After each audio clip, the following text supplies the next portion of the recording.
Hey, good morning, guys. Yeah, that's right. President Trump's administration continuing to make moves on some of his promises here. The president signing an executive order on day one telling federal agencies to have workers return back to the office as soon as practicable. Now, the U.S. Office of Personnel Management last night issued a memo writing the only way to get employees back to the office is to adopt a centralized policy requiring return to work for all agencies across the federal government. Agencies must now revise their telework policy and tell workers of a return to in-person work by 5 p.m. Eastern Time tomorrow. Some exceptions there include disability and qualifying medical conditions. But the OPM recommends that they make all qualifying workers return to the office 30 days from receiving that notice. It also gives department heads the flexibility to make exemptions they deem necessary. Now, the president sat down with Hannity for his first interview since returning to the White House yesterday, pushing for one bill to move his agenda ahead at rapid speed. Listen. I don't care as long as we get to the final answer. I like the concept of the one bill. I guess I said one big beautiful, and that's what everyone faces. Actually, it's sort of a nice sound to it. But I do like that concept. It could be something else. It could be a smaller bill and a big bill. Right. But as long as we get to the right answer.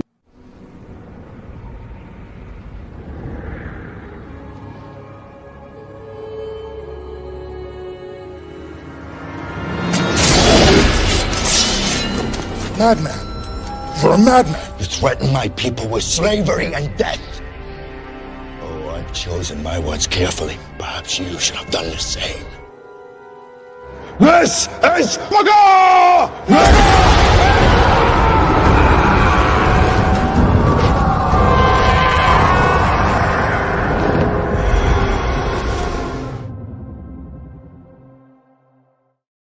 This is Muggle!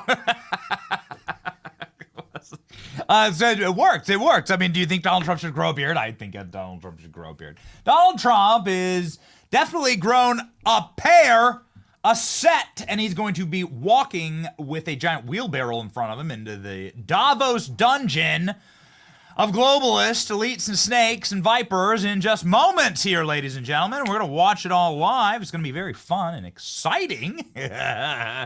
Donald Trump to address World Economic Forum live on this program. We're excited about it. And Donald Trump can't be there in person. It doesn't really matter. You just give a speech and you tell these people off and you tell them what's what. And it's going to be really hard to actually make an argument that these are, in fact, people. They may not be. According to all available evidence, they're most likely lizards from a different galaxy that are wearing human skin. And this is like, you know, have you ever seen them? You ever seen the way that they behave? You ever seen them blink, right, with their little slithery tongues? The World Economic Forum elites down bad. Down bad. Let me call for something really quickly here, ALX, as we're putting this show together in rapid succession. And let me invite you to join us. Please like the channel. Join us. Whoa, we are beating literally every corporate media network in live streaming numbers. It is so exciting. We literally are. You should join us for the front row seat to the golden era. We are going to be your Grand Central Station to the golden era. Wait till you see what we have planned. You're not going to want to miss it. Make sure you're liked and subscribed to this channel. ALX, one quick thing I got to ask for. Get me Yuval Harari from the World Economic Forum talking about how if Donald Trump is elected, it'll be the end of the global order as we know it. I know that clip exists. I've seen it before. Yuval Harari is a demon, a literal demon. Ladies and gentlemen, we're going to be demon slaying. Today is Thursday, January 23rd, 2025. And we are ready and set and locked and loaded to go and watch President Trump address this den of thieves, ladies and gentlemen. This hive of scum and villainy.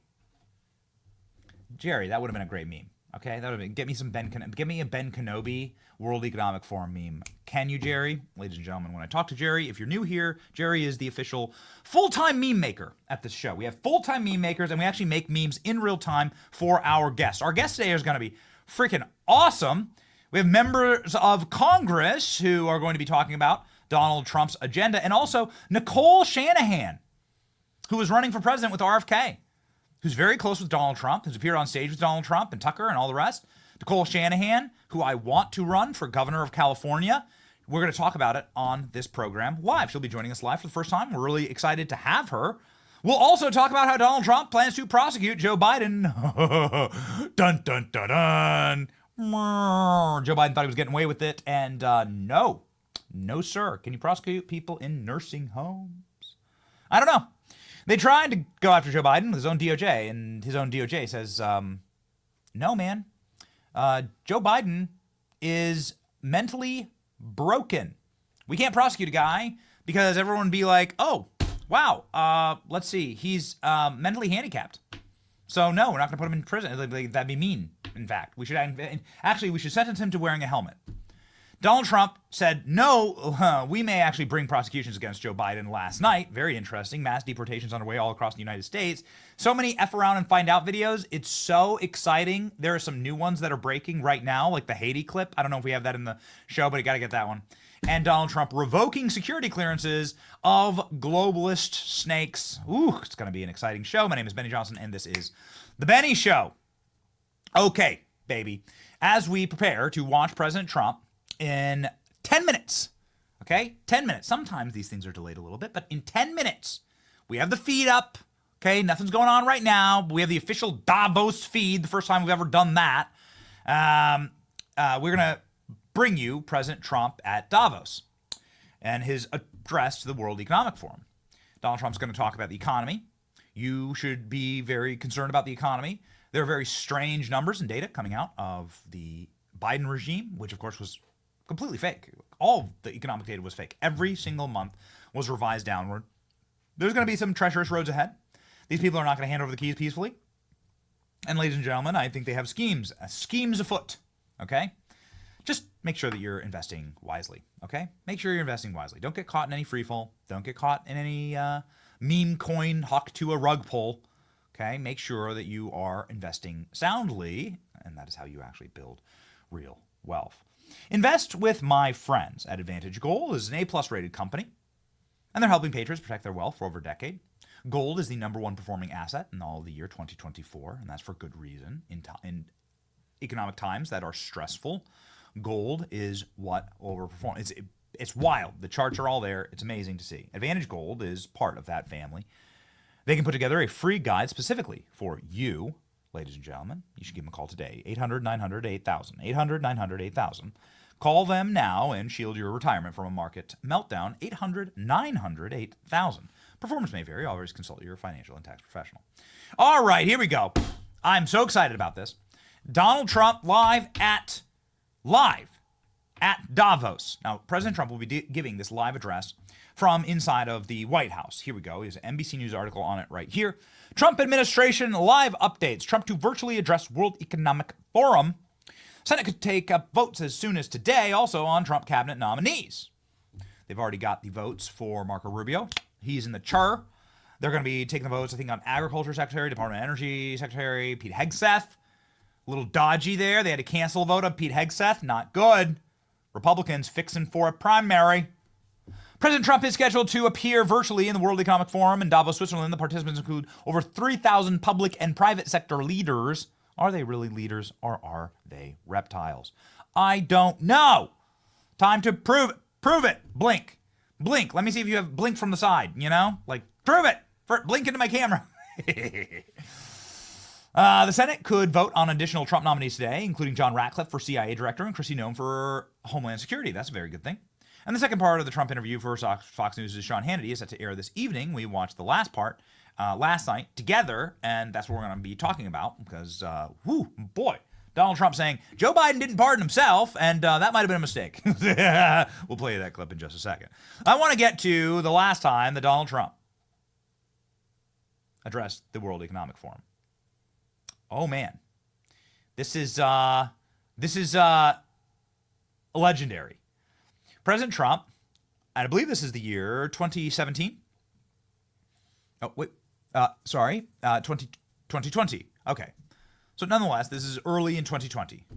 President Trump talking to the World Economic Forum in person and destroying these people to their face. So how much more epic is this administration from the start of the last administration? And then now consider how much more epic Trump's speech is going to be in 7 minutes to the World Economic Forum than this. But nonetheless, here we go. To embrace the possibilities of tomorrow, we must reject the perennial prophets of doom and their predictions of the apocalypse. They are the heirs of yesterday's foolish fortune tellers, and I have them, and you have them, and we all have them. And they want to see us do badly, but we don't let that happen. They predicted an overpopulation crisis in the 1960s, mass starvation in the 70s, and an end of oil in the 1990s. These alarmists always demand the same thing: absolute power to dominate, transform, and control every aspect of our lives. We will never let radical socialists destroy our economy, wreck our country, or eradicate our liberty. America will always be the proud, strong, and unyielding bastion of freedom. In America, we understand what the pessimists refuse to see: that a growing and vibrant market economy focused on the future lifts the human spirit and excites creativity strong enough to overcome any. Donald Trump, this was his last speech to the World Economic Forum, saying, "You dirty globalists, you're all broken. You're so stupid. You think that people are going to give up their nationality and their love of their country and their traditions. They're just going to live as gray sludge under the yoke of your technocratic tyrannies." And the answer is no. No, we won't do that. Your systems are actually the outdated, broken systems. It's our systems that are ascendant. Our systems, the systems of pride in your nation, love of your country, community, high trust societies, people living together in law and order with borders and traditions. That's actually what people want. It's what they've always wanted, and it's what we can actually protect in this new world. And ladies and gentlemen, that's a new world I actually want to live in. The globalist experiment has failed.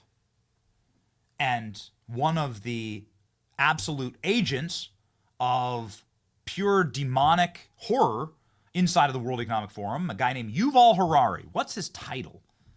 He works at the World Economic Forum. I think he's like next in line to Klaus Schwab. Klaus Schwab was like an actual Nazi. Do you know that? You know that, right? Everyone talking about how Elon Musk, he's a Nazi, he's a Nazi. It's like, that, of course, is total fake news. Klaus Schwab, actual father is a Nazi, did in fact work for and with the Nazis, worked in manufacturing, created a bunch of flamethrowers for the Nazis. You didn't know that, right? Did you know that Klaus Schwab was like a Hitler Youth kid? You know that, right? So why are all you guys, why are all you people that are so obsessed with Nazis going over and kissing this guy's ass? This guy's a literal Nazi. like Klaus Schwab is 80 years old.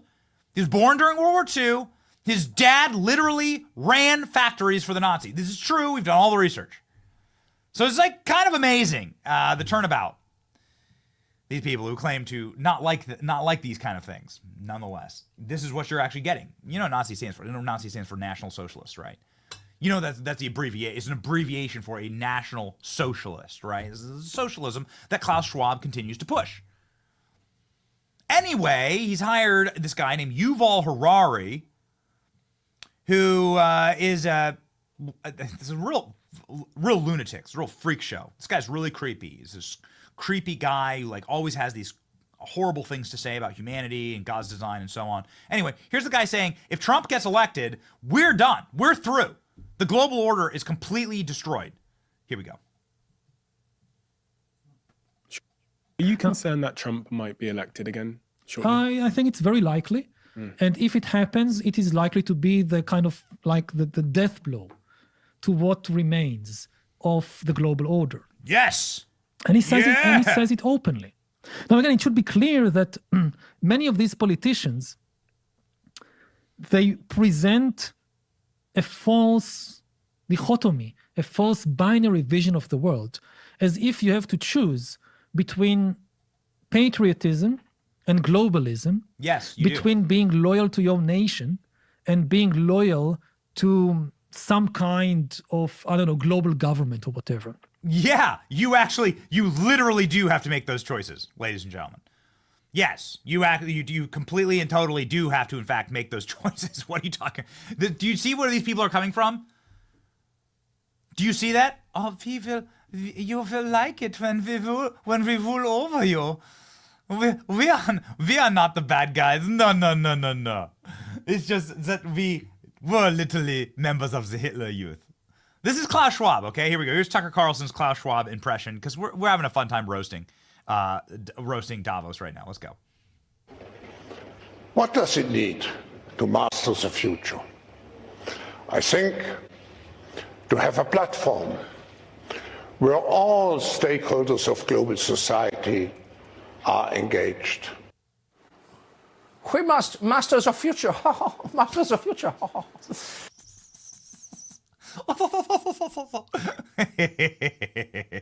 Okay, one more just because it's too fun. This was my favorite Tucker bit ever. I've told this to Tucker. He agrees. He says this is the single. Tucker told me personally that this is the single most fun he's ever had on his show. This clip right here, when there was a musical performance for the Davos elites, featuring some lady who like did flute with her mouth. Okay, probably something that's on Kamala Harris's resume, but not this style, ladies and gentlemen. Here we go. Time to check in with our lizard overlords in Davos, Switzerland. What are they up to? Well, this.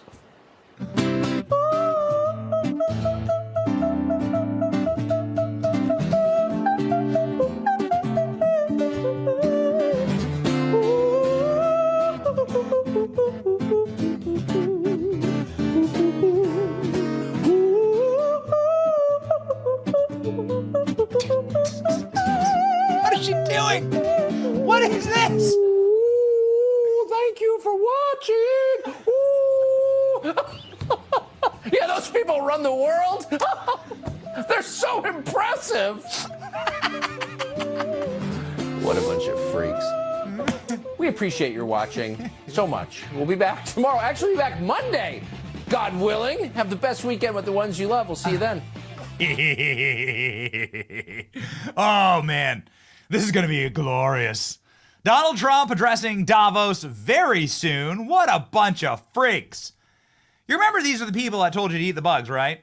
Since we're rolling, why not? Hey, Danny or ALX, can you grab me that old ad that they had? It's not that old. It's like an ad that they had where they're like, you will own nothing. And you will eat the bugs. It will be so fun for you. You will eat the bugs in the pot. It will be fun. You will have a good time. If you are not happy, we will have special place to send you. You will be happy, won't you? You're hiding a MAGA hat under the floorboards, are you not? Show me. Where are the MAGA hats? Show me. These people. These freaks. Okay, just can you pop up the preview screen real fast?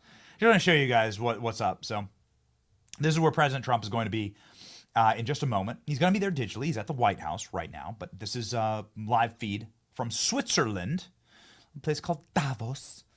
And these are the most powerful people in the world, apparently. You don't know any of their names. I think that's the point, right? Like the point, if you read Orwell's 1984, the point is to have a faceless boot that stomps on your face forever and ever and ever and ever. That's how George Orwell describes this style of tyranny. You don't know any of the leaders. None of them have names. None of them have titles. None of them have done anything impressive. None of them have ever helped each other. Anyone. None of them has ever built anything. Elon Musk, totally, universally new concept in politics. Somebody who's helped people and built things and created wealth. That's never happened before. The path to wealth creation is the Nancy Pelosi path in politics. Nobody in politics ever helped anyone. Elon Musk, revolutionary. Ladies and gentlemen, none of these people have ever helped anyone. None of them have any discernible skills or value that they've provided for their societies. All they are Marxist technocrats who are here to figure out how to make your life worse and how to oppress you with their cult-like hedonism. And we have proof of that, actually. We have proof. We have some of the old ads, ladies and gentlemen. Here we go. This is a good one, the 2031. Oh, it's so good. But I just want to show you guys, this is where President Trump is going to be addressing very soon. And of course, we're watching it like a hawk. We won't miss a single second of President Trump's address, the World Economic Forum, just to show you like who these guys are and what they believe. Here is what they want for your life. This is what they want for your life. In just 4 years, you'll own nothing and you will be happy. Does that person look happy? Whatever you want, you'll rent. It'll be delivered by drone. Okay, I guess we started over. Whatever you want, oh, okay. Doesn't that sound like a dream? Oh, is that it? Oh, is that the whole thing? No. We got to get the longer video. This is like sorry. I'm sorry about that, client. There's like a longer, like 60-second version. We're just doing it. We're just vamping for fun. But like, there's a longer 60-second version. Go find me that. Let's play another one. Here we go. How do you defeat homelessness? Oh, okay. Here we go.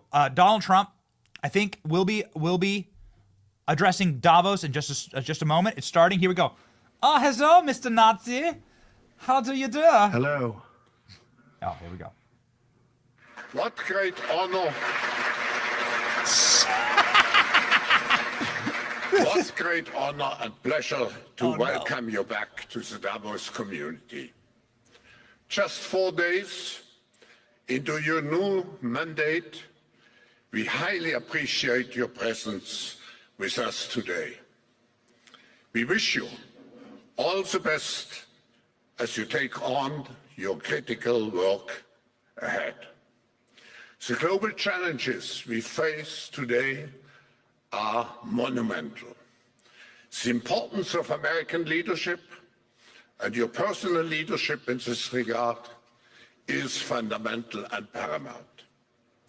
We are here to hear your vision and policies related to revitalizing the economy and addressing the global challenges.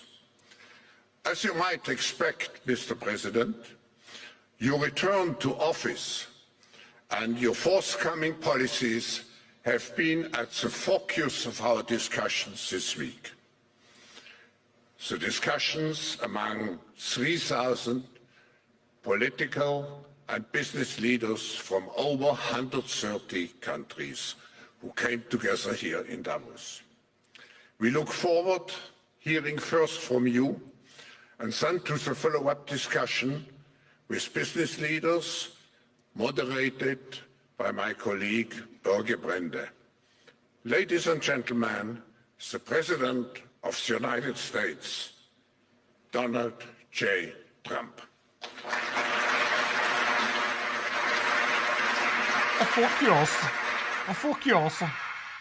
Well, thank you very much, Klaus, and hello to everyone in beautiful Davos. This has been a truly historic week in the United States. 3 days ago, I took the oath of office and we began the golden age of America. The recent presidential election was won by millions of votes, and all seven, every one of them, all seven swing states. It was a massive mandate from the American people like hasn't been seen in many years. And some of the political pundits, even some of my so-called enemies, said it was the most consequential election victory in 129 years. That's quite nice. What the world has witnessed in the past 72 hours is nothing less than a revolution of common sense. Our country will soon be stronger, wealthier, and more united than ever before, and the entire planet will be more peaceful and prosperous as a result of this incredible momentum and what we're doing and going to do. My administration is acting with unprecedented speed to fix the disasters we've inherited from a totally inept group of people and to solve every single crisis facing our country. This begins with confronting the economic chaos caused by the failed policies of the last administration. Over the past 4 years, our government racked up $8 trillion in wasteful deficit spending and inflicted nation-wrecking energy restrictions, crippling regulations, and hidden taxes like never before. The result is the worst inflation crisis in modern history and sky-high interest rates for our citizens and even throughout the world. Food prices and the price of almost every other thing known to mankind went through the roof. President Biden totally lost control of what was going on in our country, but in particular with our high inflation economy and at our border. Because of these ruinous policies, total government spending this year is $1.5 trillion higher than was projected to occur when I left office just 4 years ago. Likewise, the cost of servicing the debt is more than 230% higher than was projected in 2020. The inflation rate we are inheriting remains 50% higher than the historic target. It was the highest inflation probably in the history of our country.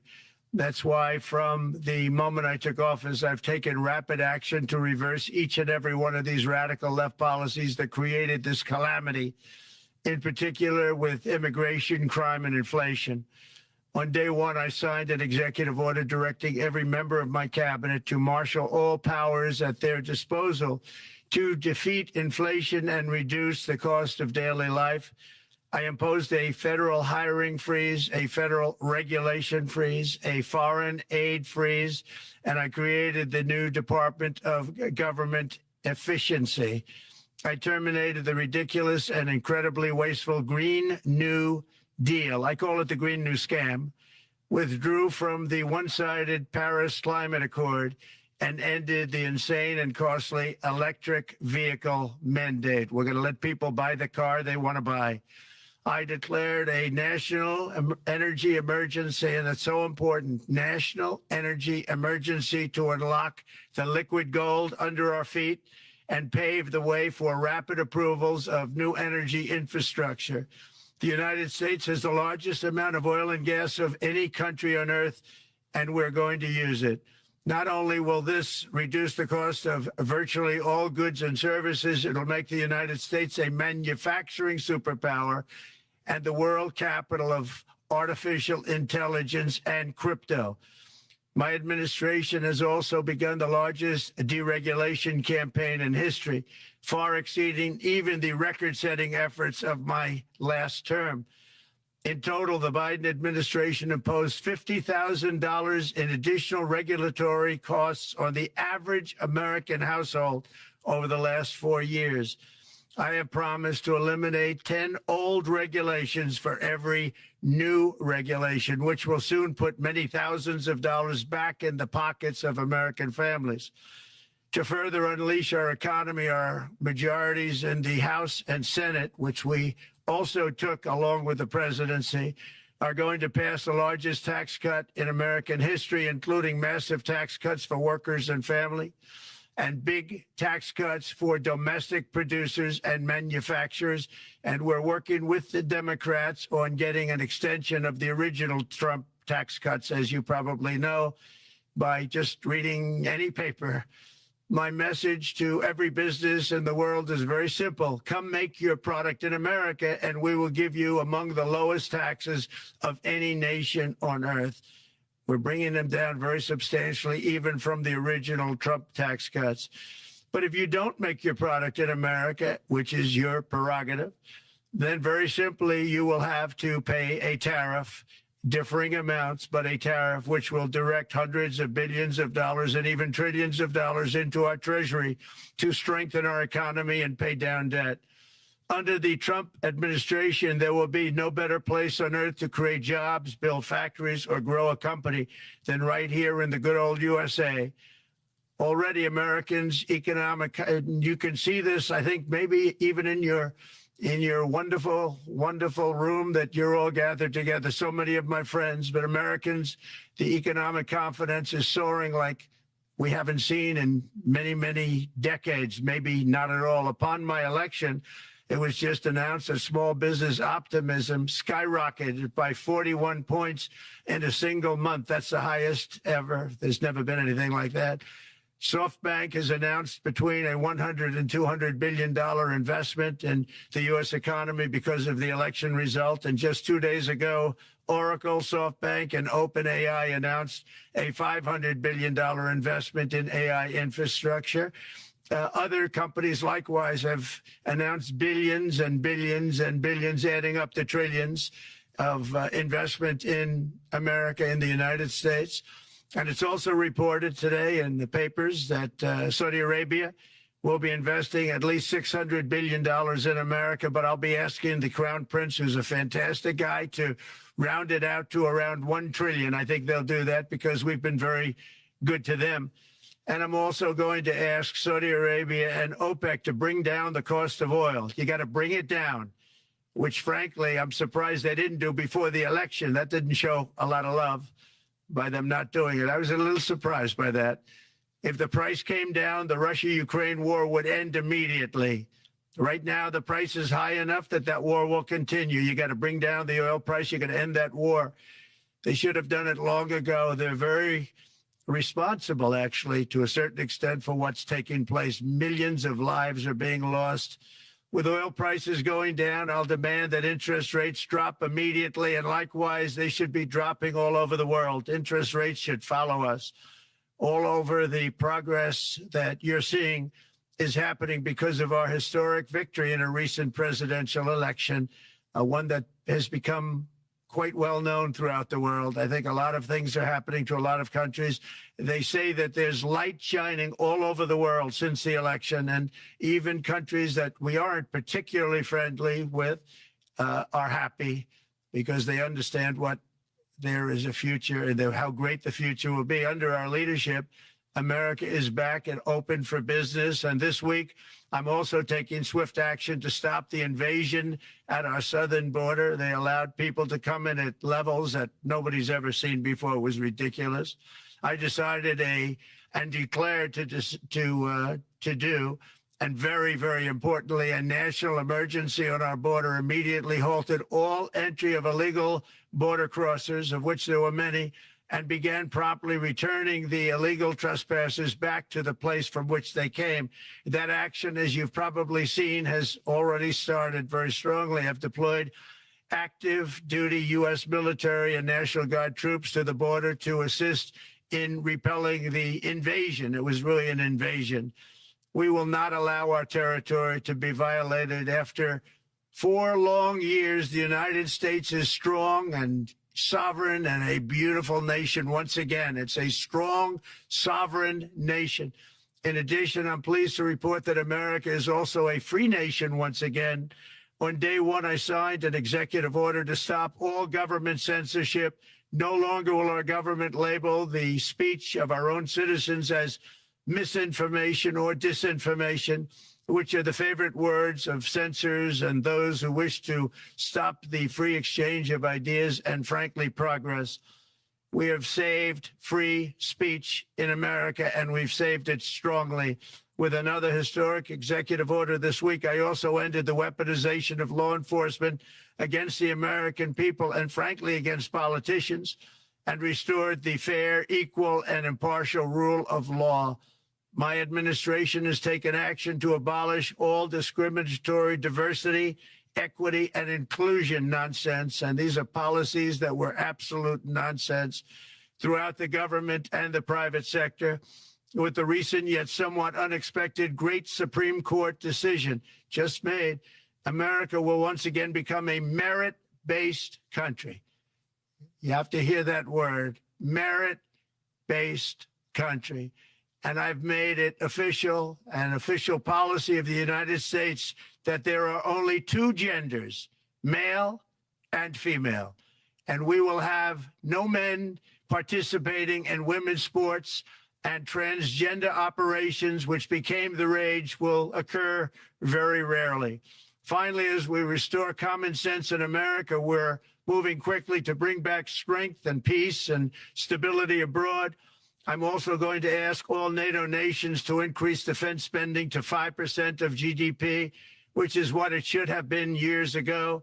It was only at 2%, and most nations didn't pay until I came along. I insisted that they pay, and they did, because the United States was really paying the difference at that time, and it was unfair to the United States. But many, many things have been unfair for many years to the United States. Before even taking office, my team negotiated a ceasefire agreement in the Middle East, which wouldn't have happened without us. As I think most of the people in the room know, Earlier this week, the hostages began to return to their families. They are returning, and it's a beautiful sight, and they'll be coming in more and more. They started coming back on Sunday. Our efforts to secure a peace settlement between Russia and Ukraine are now hopefully underway. It's so important to get that done. That is an absolute killing field.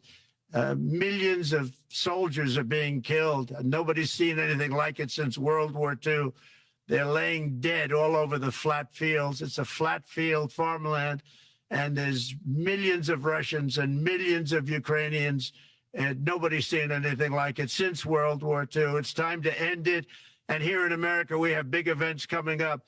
Next year, we have the 250th anniversary of America's founding. I'm so honored to be president during that. That's been a big event. They've been talking about it for 10 years. We also have the World Cup.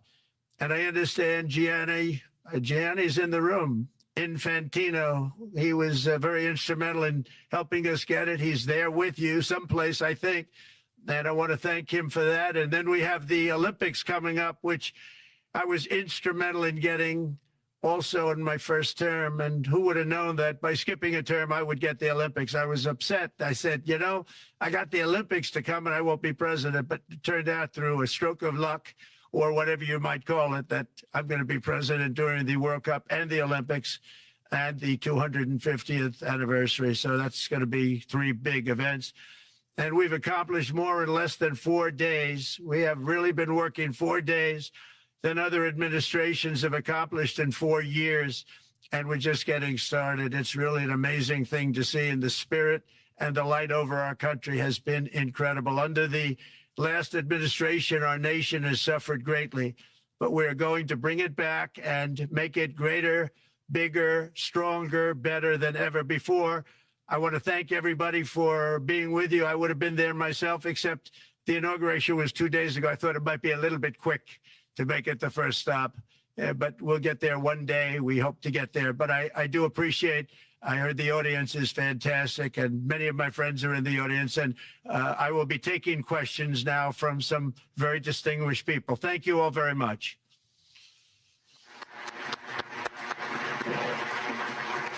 That went so hard. Thank you very much, Mr. President, for that very powerful speech. And I think you could hear the applause all the way from Davos to the White House.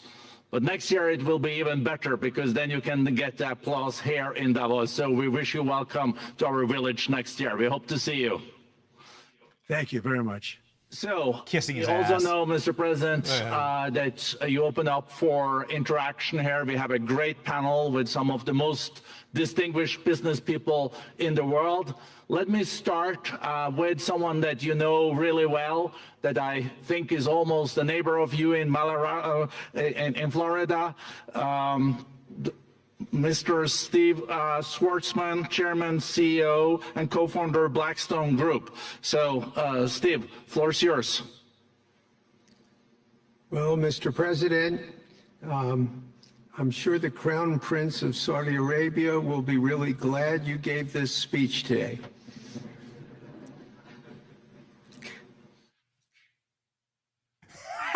You've had the busiest 4 days that anybody can imagine, and congratulations for that. My question is about some of the things I've observed here at Davos. It's a terrific forum. I've met lots of people, as usual. I think I've been here 30 years. And a lot of the European business people have expressed enormous frustration with the regulatory regime in the EU, and they attribute slower growth rates here because of the numerous factors, but especially because of regulations. And you've taken a completely different approach in this area. And if you could explain the theory of what you're doing, how you're going to do it, and what you expect the outcome to be, I'd appreciate it. Well, thank you very much. And congratulations, Steve. You're a friend of mine, but on a great career. You have had an amazing career and it continues. I just want to congratulate you. Very inspirational to a lot of people. I want to talk about the EU because you mentioned specifically that I've also had a lot of friends and leaders of countries. I've gotten to know them all my first term and a little bit during this period of 4 years and know them well, like them a lot. But they're very frustrated because of the time everything seems to take to get approved, environmental impact statements for things that you shouldn't even have to do that, and many, many other ways that it takes. And I'm going to give you a quick little example. In the private life, my beautiful private life, before I had all these things happening, the world is a little different. I had a nice, simple life. You knew that. But when I had that simple life, I did projects, and I had a big project in Ireland, and it had to get approval on something that would have made it even better.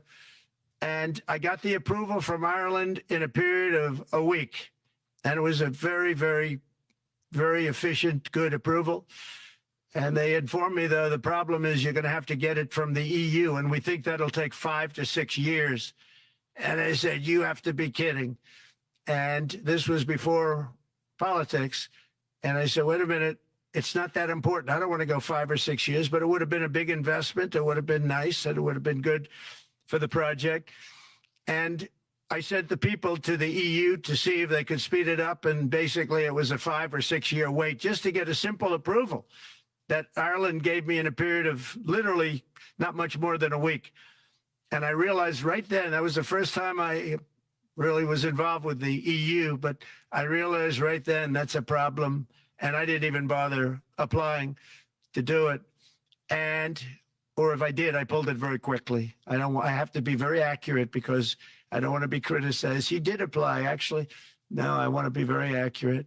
So I don't think I did, but if I did, I pulled it very quickly. It was just something you couldn't wait 5 years or 6 years to get an approval. So a lot of in a very big business sense, a lot of people are claiming that's the problem. From the standpoint of America, the EU treats us very, very unfairly, very badly. They have a large tax that we know about, and a VAT tax, and it's a very substantial one. They don't take essentially don't take our farm products, and they don't take our cars, yet they send cars to us by the millions.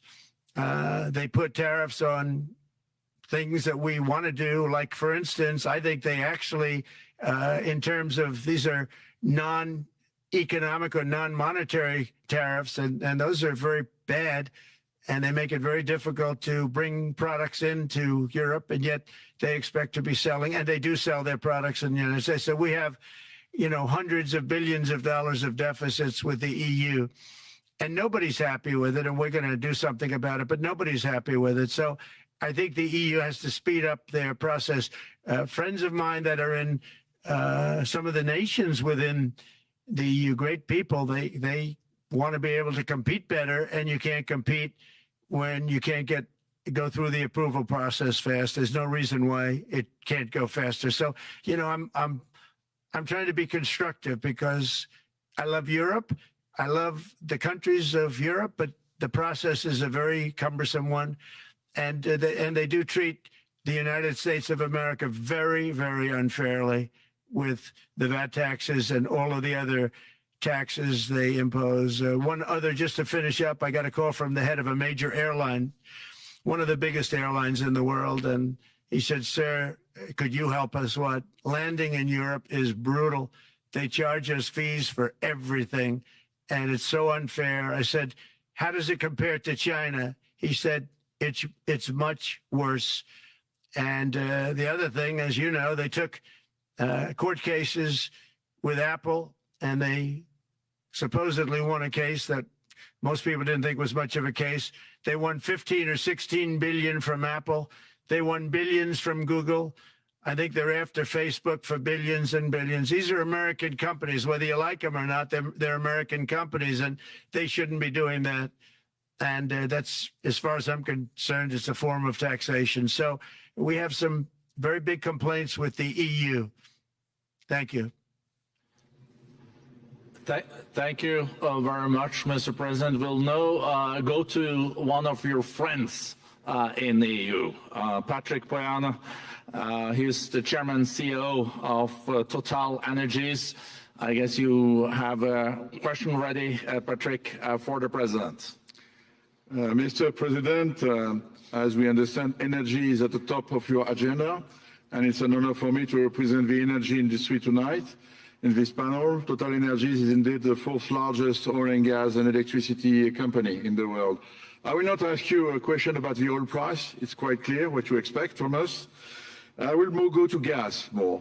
And our company is the largest #1 exporter LNG from the US company.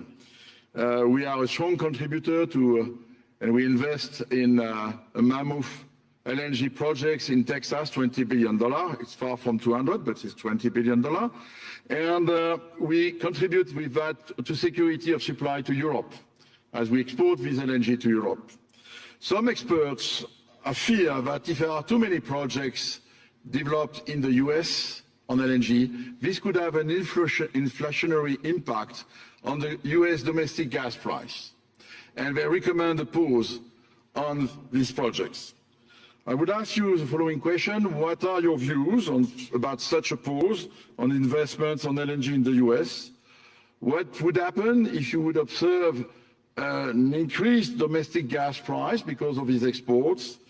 And final question, which is important for Europe, would you agree to guarantee security of supply of US LNG to Europe?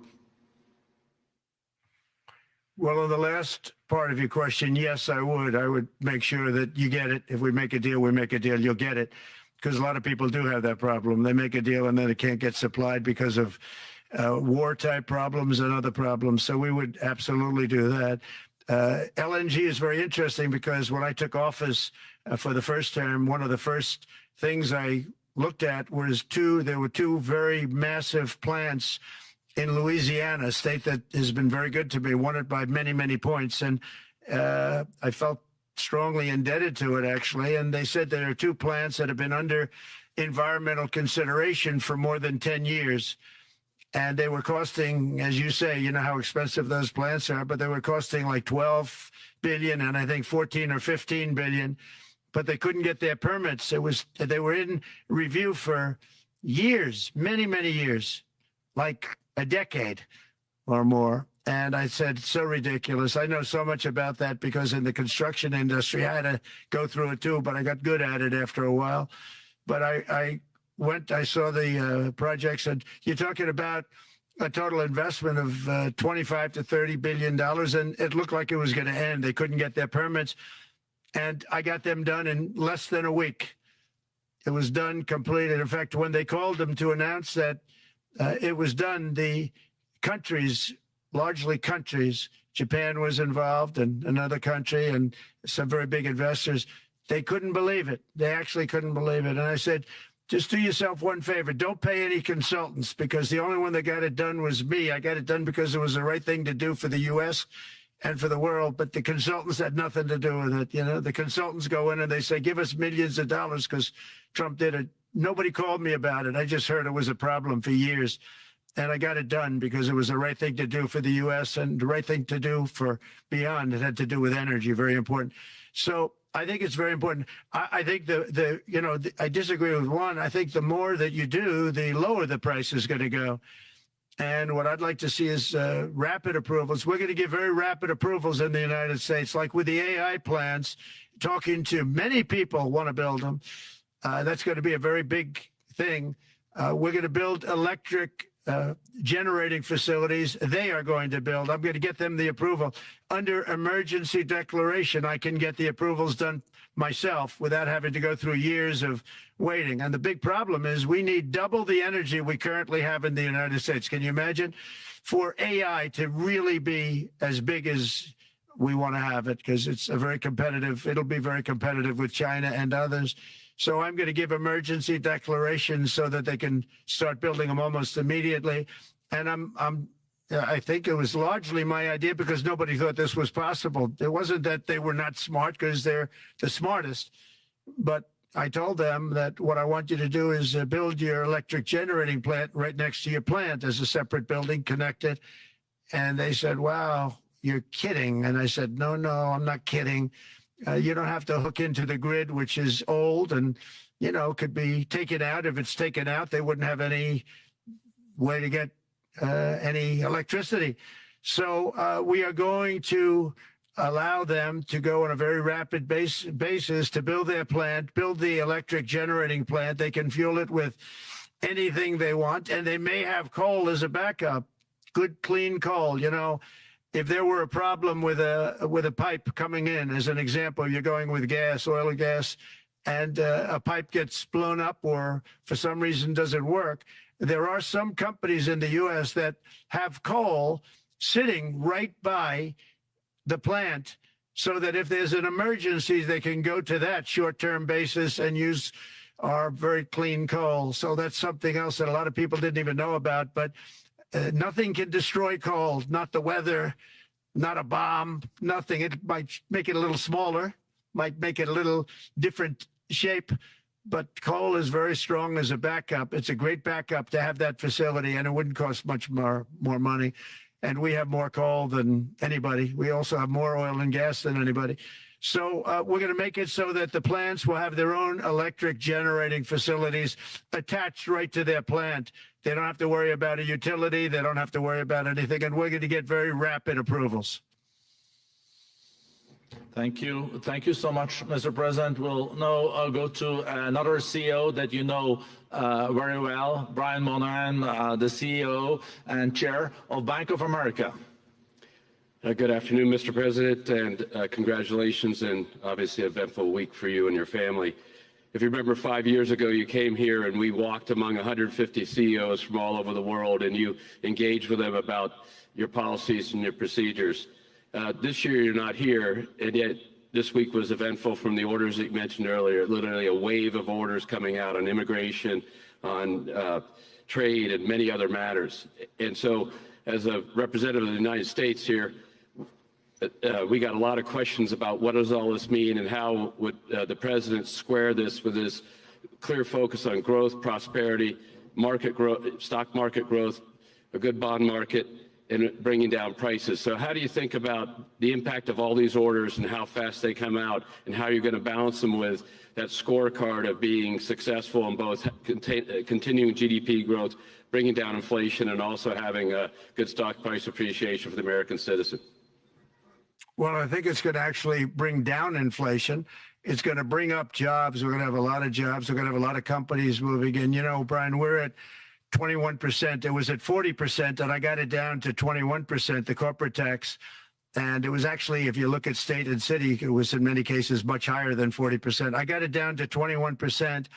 And now we're going to bring it down from 21 to 15% if, there's a big if you make your product in the U.S. So we're going to have the lowest, just about the lowest rate. It'll be, the 21 is on the low side worldwide. The 15 is about as low as it gets. And by far the lowest of a large country, a large, rich, powerful country by far, not even a contest. So we're going to bring it down to 15% if you make your product in the USA. So that's going to create a tremendous buzz. We're also probably going back to the 1 year deduction where we deduct, we did that originally, and that was amazing what the impact that had, the 1 year deduction, which built up over a period of time and then it expires. But we're going to go back to that when we do the renewal of the Trump tax plan. We have to get Democrats to approve it. But, if the Democrats didn't approve it, I don't know how they can survive with about a 45% tax increase, because that's what it would be. And so I think they're going to do. We've been working along with them pretty well. I think it's very hard for a political group to say, let's charge people 45% more. So I think we're in good shape. But we're actually doing a reduction for business and small businesses where you're going to bring it down to 15%, which is really something. And by the way, speaking of you, and you've done a fantastic job, but I hope you start opening your bank to conservatives, because many conservatives complain that the banks are not allowing them to do business within the bank. And that included a place called Bank of America. This they don't take conservative business. And I don't know if the regulators mandated that because of Biden or what, but you and Jamie and everybody, I hope you're going to open your banks to conservatives because what you're doing is wrong. Mr. President, I'll say that your friend Gianni said hello, told me to tell you hello, and we look forward to sponsoring the World Cup when it comes both this summer for the club and next year. So thank you for getting that for the United States. Thank you very much, Brian. Thank you, Mr. President. We'll now go to Anna Butin. She's the executive chairman of Banco Santander, one of the big European banks, and also in the U.S. So, Anna. Mr. President, congratulations on a historic victory. I believe you don't know me as well as my fellow panelists, so a few words. Santander is one of the largest banks in the world by number of customers, 170 million. That's more than my friend Brian or my friend Jamie have. And those... They fixed the regulation. That's coming, that's coming. That was cheeky. We're a big investor in the United States. We have many million customers, 12,000 employees. We're one of the largest auto lenders. And we recently launched a fully digital bank called Open Bank.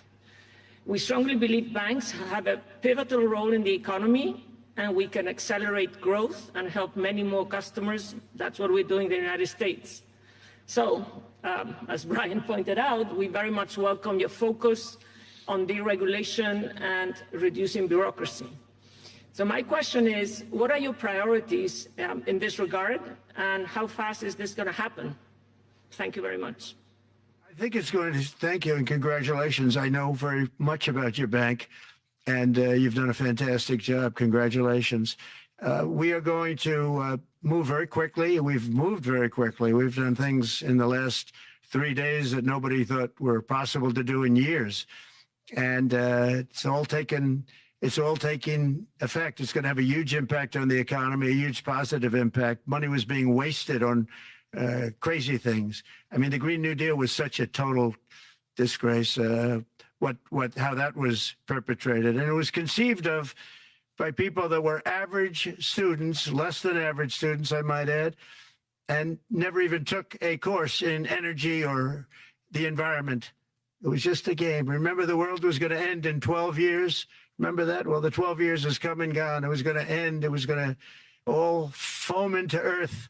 But, you know, the time has come. These people, and they really scared the Democrats large. I can't say the Republicans. The Republicans maybe could have fought harder to stop it, but it's been a tremendous waste of money. You know, during my 4 years, we had the cleanest air, we had the cleanest water, and yet we had the most productive economy in the history of our country. We had the most productive economy until COVID came. We had the most productive in the history of our country by far, and actually, you could look worldwide. We were beating everybody from China to everybody else. So, and we think we really now, with what we have learned and all of the other things that have taken place, we think we can even far surpass that, actually far surpass it. But we do, one thing we're going to be demanding is we're going to be demanding respect from other nations. Canada, we have a tremendous deficit with Canada. We're not going to have that anymore. We can't do it. I don't know if it's good for them. As you probably know, I say you can always become a state. Then if you're a state, we won't have a deficit. We won't have to tariff you, et cetera, et cetera. But Canada has been very tough to deal with over the years. And it's not fair that we should have a $200 billion or $250 billion deficit. We don't need them to make our cars, and they make a lot of them. We don't need their lumber because we have our own forests, et cetera, et cetera. We don't need their oil and gas. We have more than anybody. So, you know, just as an example, with Mexico, we're dealing with Mexico, I think, very well.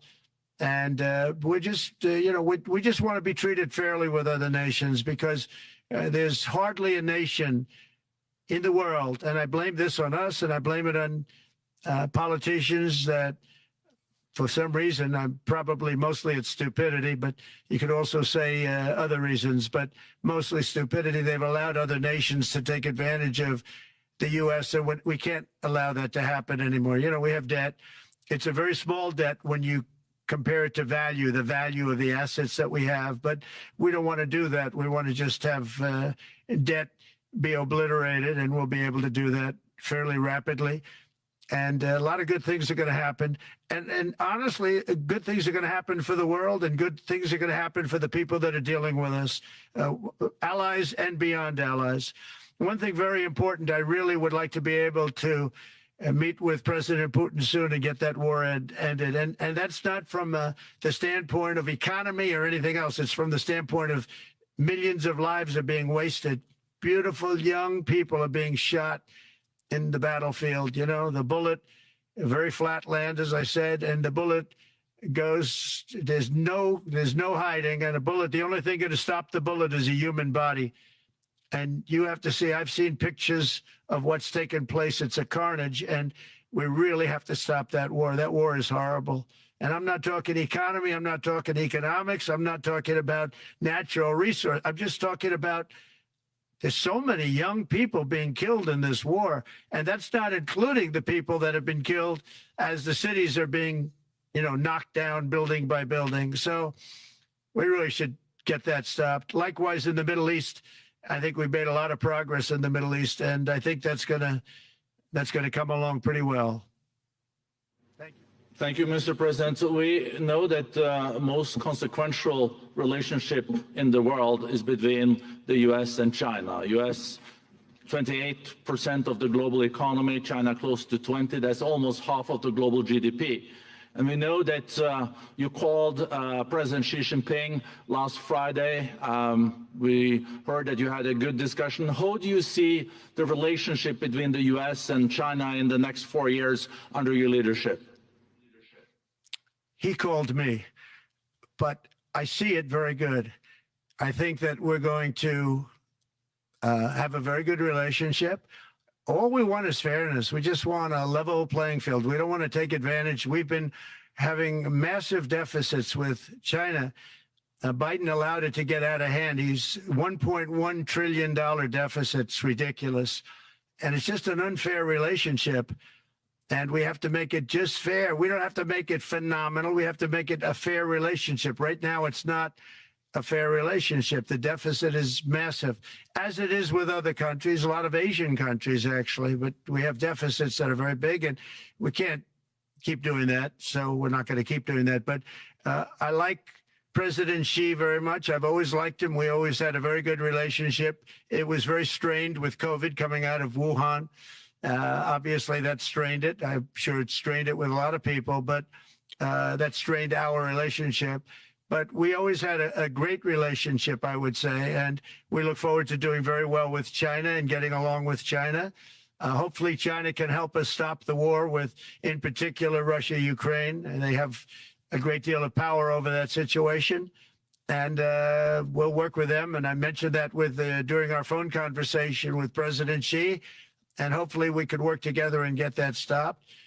We'd like to see denuclearization. In fact, with President Putin, prior to an election result, which was frankly ridiculous, we were talking about denuclearization of our two countries, and China would have come along. China has a much smaller right now nuclear armament than us, or field than us, but they're going to be catching it at some point over the next 4 or 5 years. And I will tell you that President Putin really liked the idea of cutting way back on nuclear. And I think the rest of the world, we would have gotten them to follow. And China would have come along too. China also liked it. Tremendous amounts of money are being spent on nuclear. And the destructive capability is something that we don't even want to talk about today because you don't want to hear it. It's too depressing. So we want to see if we can denuclearize, and I think that's very possible. And I can tell you that President Putin wanted to do it. He and I wanted to do it. We had a good conversation with China. They would have been involved, and that would have been an unbelievable thing for the planet. Mr. President, when you're back here in Davos next year, will there be then a peace agreement with Ukraine and Russia by then? Well, you're going to have to ask Russia. Ukraine is ready to make a deal. just so you understand, this is a war that should have never started. If I were president, it would never have started. This is a war that should have never, ever been started. And it wasn't started during there was never even talk about it. I knew that it was the apple of President Putin's eye, but I also knew that there was no way he was going in, and he wasn't going to go in. And then when I was out, bad things happened, bad things were said, a lot of stupidity all around, and you end up with what you have. Now you have all these bombed out cities that look like demolition sites with many people killed. I think the thing that you'll see about Ukraine is that far more people have died than is being reported. And I've seen that. But far, far more people have died. When you look at a city that's become a demolition site where big buildings have been collapsed by missiles hitting them and everything else, and they say one person was slightly injured. No, many people were killed. Those are big buildings. I was surprised at how that was my business. These are buildings that go 2 and 3 blocks long. They're 20 stories high. They're big, powerful buildings, and they were knocked down, and there were a lot of people in those buildings that announced that 2 people were injured. That's not true. So I think you're going to find that there were many more people killed in Ukraine in the Ukraine war than anybody has any idea. But if you look now, so many of the people being killed are soldiers just facing each other with guns, rifles, and drones, the new form of warfare, drones. And it's a very sad thing to see. And when you see pictures of the fields that I see, nobody wants to see it. You'll never be the same. Thank you very much, Mr. President, on behalf of all the 3,000 participants here in Davos. We really underline that joining us the third day in your presidency, live taking questions here is so appreciated, and we are already ready for receiving you next year in person. So thank you very much, and all the best from Davos. Thank you. Thank you very much. Oh my gosh. They're not even clapping.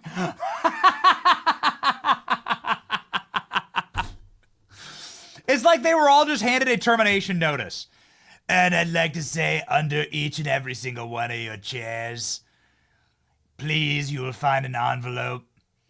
This is an envelope that includes an arrest warrant for every single one of you. You're all being arrested right now live. Thank you very much. I've sent my agents in the United States military as a peacekeeping force to arrest all of you live now. That is the hardest I've ever seen Trump go. I've never seen anything like it. I've never seen anything like it. Calling out the globalist elites to their faces. Saying that your immigration policies are garbage, your atomization of culture, your atomization of society, Western civilization, your opening of the borders, your transing of the kids, your wacko gender ideologies. There is only 2 genders, male and female. That is the official policy of the United States. That's what Donald Trump said live. He talked about the crime rates.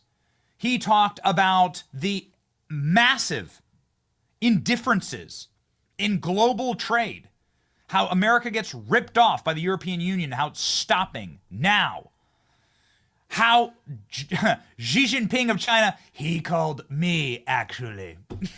That's just amazing. And then calling out Bank of America CEO Brian Moynihan. Hold on, we're taking notes here.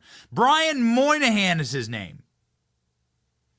He's a CEO of Bank of America. And he says, Bank of America, you are debanking conservatives. What you are doing is wrong. I have never seen alpha energy like what I just witnessed right there. America is freaking back, baby. This is a very different Trump. You thought Trump 1.0 went hard? Ladies and gentlemen, this is a face melter that just ripped my face off. All right, quickly here. Let's just get to 1 or 2 very, very quick highlights. I want to go to the calling out of the global elites and their failures, ladies and gentlemen, live. This is awesome. And the restoration of gender sanity in this country. Killer Clown, we got that, buddy? No, this is the one that Jack made in the chat. Okay. Yeah, there you go. Oh man. Ladies and gentlemen, we're going to load up one or two clips. This is and it was just like I've never seen that energy. It's just incredible. Here we go. Let's rock and roll. From the moment I took office, I've taken rapid action to reverse each and every one of these radical left policies that created this calamity, in particular with immigration, crime, and inflation. Yes. On day one, I signed an executive order directing every member of my cabinet to marshal all powers at their disposal to defeat inflation and reduce the cost of daily life. I imposed a federal hiring freeze, a federal regulation freeze, a foreign aid freeze, and I created the new Department of Government Efficiency.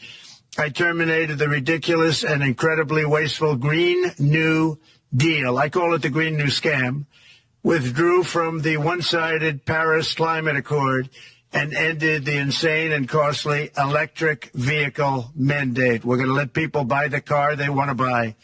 I declared a national energy emergency, and it's so important, national energy emergency to unlock the liquid gold under our feet and pave the way for rapid approvals of new energy infrastructure. The United States has the largest amount of oil and gas of any country on earth, and we're going to use it. Not only will this reduce the cost of virtually all goods and services, it will make the United States a manufacturing superpower and the world capital of artificial intelligence and crypto. My administration has also begun the largest deregulation campaign in history, far exceeding even the record-setting efforts of my last term. And I've made it official, an official policy of the United States, that there are only two genders, male and female. And we will have no men participating in women's sports, and transgender operations, which became the rage, will occur very rarely. Ladies and gentlemen, we have reached levels of winning that we never thought actually possible. We're levels of back. We are so back. We're levels of back that we never thought possible. I just like the fear in that room, the gasping, the tepid applause. This is like a conquering king storming the gates of a conquered land and saying, your rule is over. You're done. And then him dunking on Saudi Arabia. Saudi Arabia should just get $1 trillion. How about that? Let's just round it up to $1 trillion. Also, why didn't they lower the gas? I took that personally. And I took that personally. Why didn't they lower gas prices? All right, here we go, ladies and gentlemen. One more. It's too much fun. President Trump on free speech. Remember, all of the censorship, all of it came from WEF. All of it. All of the censorship came from these people. This is where the censorship industrial complex was it's where it began. Mike Benz has been on our program explaining this many, many times. Here we go. In addition, I'm pleased to report that America is also a free nation once again. On day one, I signed an executive order to stop all government censorship. No longer will our government label the speech of our own citizens as misinformation or disinformation, which are the favorite words of censors and those who wish to stop the free exchange of ideas and, frankly, progress.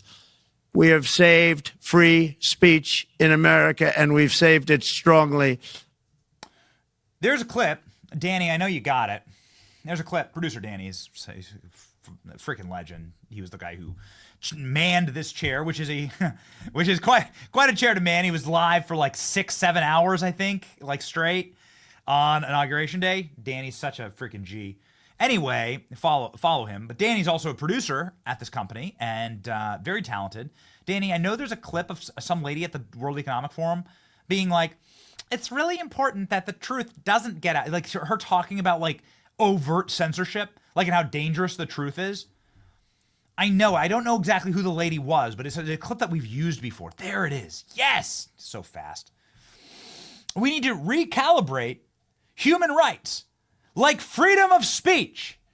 This is a thing heard at the World Economic Forum. So just in case you're wondering who these people are and how powerful Donald Trump just speaking to these demons is, this is some woman. I don't know exactly who she is. Looks like I can't even read her name there. We'll get a description of what she does, but if she's speaking there, she obviously has some, power and some vibe. Imani Grant.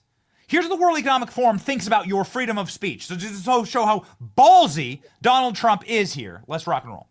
We are finding ourselves in a place where we have increasing polarization everywhere, and everything feels binary when it doesn't need to be. So I think we're going to have to think about a recalibration of a whole range of human rights that are playing out online, from freedom of speech to the freedom to, to be free from online violence, or the right of data protection to the right to child dignity. Oh, okay. We just need to rethink our rights, like freedom of speech. These are the people that Donald Trump just freaking dropped the hammer on. I need a bigger hammer. This is not a correct hammer. This is my judge's gavel. Donald Trump just came storming into their castle, kicked down the ramparts, and said, "You are not going to censor the American people anymore." Remember what Mike Benza said, and then I'll get on my high horse here. But the only reason we're able to do the show, and listen, this is like the first kind of show that they're going to take down. Okay, we have hundreds of thousands of people watching this program right now. This is the first across our platforms, and I love you. Shout out to the chat. Love to the chat. Freaking love to the chat. Put your Donald Trump emojis in the chat. Ladies and gentlemen, give me that Donald Trump mugshot emoji. That's what I want. Rain the chat down. Donald Trump mugshot emoji. Ladies and gentlemen, they wanted to take this show offline. Here's how they were going to do it. They would use censorous policies starting in the EU where they don't have a First Amendment, and they were going to start to censor places like where we broadcast our show. There are platforms that we broadcast our show on. Rumble, X, YouTube, Facebook, Instagram, all of them. And we love you all watching. We love you, and we love the chat. Shout out to the chat. I'm looking at you. Ladies and gentlemen, that's how they were going to do it. That's how they were going to deplatform us. They were going to use the EU. They were going to use the World Economic Forum to crack down and to destroy shows like this one. So that's why that is Trump speaking my love language. Last one, ladies and gentlemen. Last one. Donald Trump calling out the Bank of America CEO straight to his freaking face as the guy I hope he was wearing his Joe Biden diapers because the guy literally pissed himself live. Here we go. And by the way, speaking of you, and you've done a fantastic job, but I hope you start opening your bank to conservatives, because many conservatives complain that the banks are not allowing them to do business within the bank, and that included a place called Bank of America. They don't take conservative business. And I don't know if the regulators mandated that because of Biden or what, but you and Jamie and everybody, I hope you're going to open your banks to conservatives, because what you're doing is wrong. Mr. President, I'll say that your friend Gianni said hello, told me to tell you hello, and we look forward to sponsoring the World Cup when it comes, both this summer for the club and next year. So thank you for getting that for the United States. Oh, incredible. Just incredible. Just amazing. We are so freaking back. We are so freaking back, boys. It's an exciting time to be alive, and we are going to be joined by two wonderful guests, ladies and gentlemen. In moments here, we're going to be having on Greg Steube, who is a Florida member of Congress, who's going to be sort of wrapping up the speech with us. It's going to be amazing. And Nicole Shanahan, who ran as the vice presidential candidate with RFK Jr. She's going to be talking about RFK, who's going to be getting in the chair in the next couple of days. On Wednesday of next week, RFK is going to be going through his Senate confirmation hearings, and we're getting an update on that and the entire Maha movement, and will Nicole be running for governor of California? Very exciting guests, and I'm very, very excited, ladies and gentlemen, to be talking about this epic Trump speech with a great member of Congress. First, I do got to tell you that given the fact that we have been pretty much broadcasting live, nonstop. It is hard sometimes to ensure that you can get all the nutrition that you need. That is why I use Brickhouse and Field of Greens. Field of Greens is the nutritional supplement that I take in order to make sure that I have a delicious glass of vitamins that goes straight into this bloodstream. It's not just caffeine, although it is caffeine. It's caffeine plus, ladies and gentlemen, my Field of Greens. Field of Greens, doctor selected fruits and vegetables for your health and specific health benefit. There's a healthy heart group, lungs, kidneys group, metabolism, and a healthy weight group. We've cut down on some of the junk food here. I love the energy that I get with Field of Greens, and they're backed by the Better Health Promise. Your doctor will notice your improved health or your money's back, and I got you a discount. Just go and use the code Benny at fieldofgreens.com. That's the code Benny at fieldofgreens.com. Ladies and gentlemen, this is how we enter the new Maha era. Being healthy, that's how we actually save America and rid ourselves of these globalists who actually want us to eat the bugs. They want us to eat the bugs. We have that. We have it. We literally have it. Here we go. I mean, let's bring on the, because I know the congressman, it freaking works out. So maybe we'll talk with the congressman about that. Let's go. Ladies and gentlemen, joining us now, Congressman Greg Steube from the great state of Florida.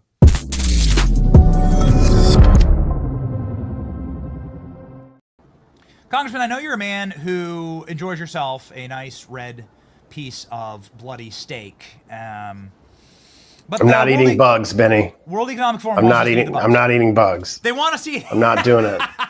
When we met, I was like. I mean, if I'm stuck in the Amazon and like living off the land and that's all I got, sure. But I'm not doing it. I had a nice bone-in fillet last night with, some lobster mac and cheese. That's more my speed. My man, that's a good cold DC winter dinner. That's right. And you were in DC right now. I assume you've at least seen some of the highlights of Donald Trump talking to the World Economic Forum. Bro, the leftist movement has been completely and totally emasculated. Yes. Like they're like, I've never seen anything like it. It makes me a little nervous, and maybe you can speak to this, because you're obviously very, very good at seeing the political landscape as it is. But I've never seen the left-wing movement, who's behaved like such psychotic communist tyrants over the last couple of years, so neutered. They have no fight left in them. It seems like Donald Trump's winning in such great and quick succession that they don't even know what targets to pick anymore. Are you seeing that on Capitol Hill? Well, yeah, and the American people know that they've been lying to us for 4 years. The mainstream media has been perpetrating lies, and so they don't even believe their positions on issues. They just ignore it. Yes. Trump came into office with a mandate.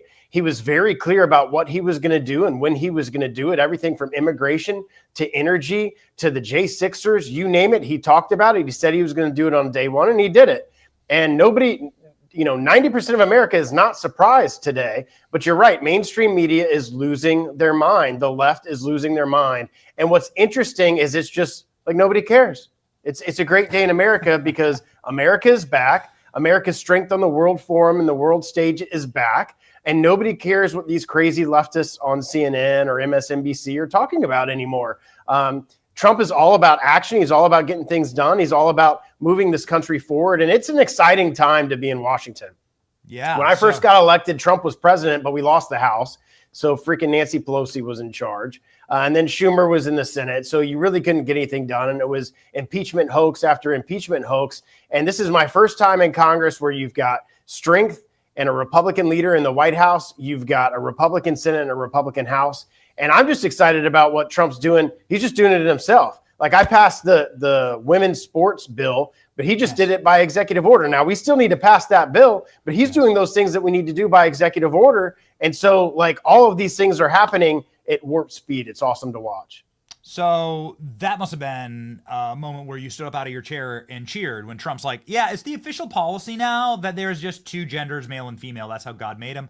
And that's how it's always been. And you don't get to like rewrite the rules of God, which is like, and what was interesting about that, of all of the things that Trump talked about, I understand that some of it was political, like maybe a Democrat can't stand up for, building the wall and deporting people. Maybe they don't obviously agree with that, but you would think that every American would agree that there's only two genders. When the president said that, because it was only members and senators and that sort of thing in the rotunda, every Republican member stood up and clapped. And there were Democratic members of Congress who were afraid to stand up and clap that there are only two genders in the world, and because they're afraid of their progressive left flank that would attack them for being against trans people. It's amazing how far the left has fallen. And they've left the American people behind because 80% of America doesn't think that biological men should be playing in women's sports.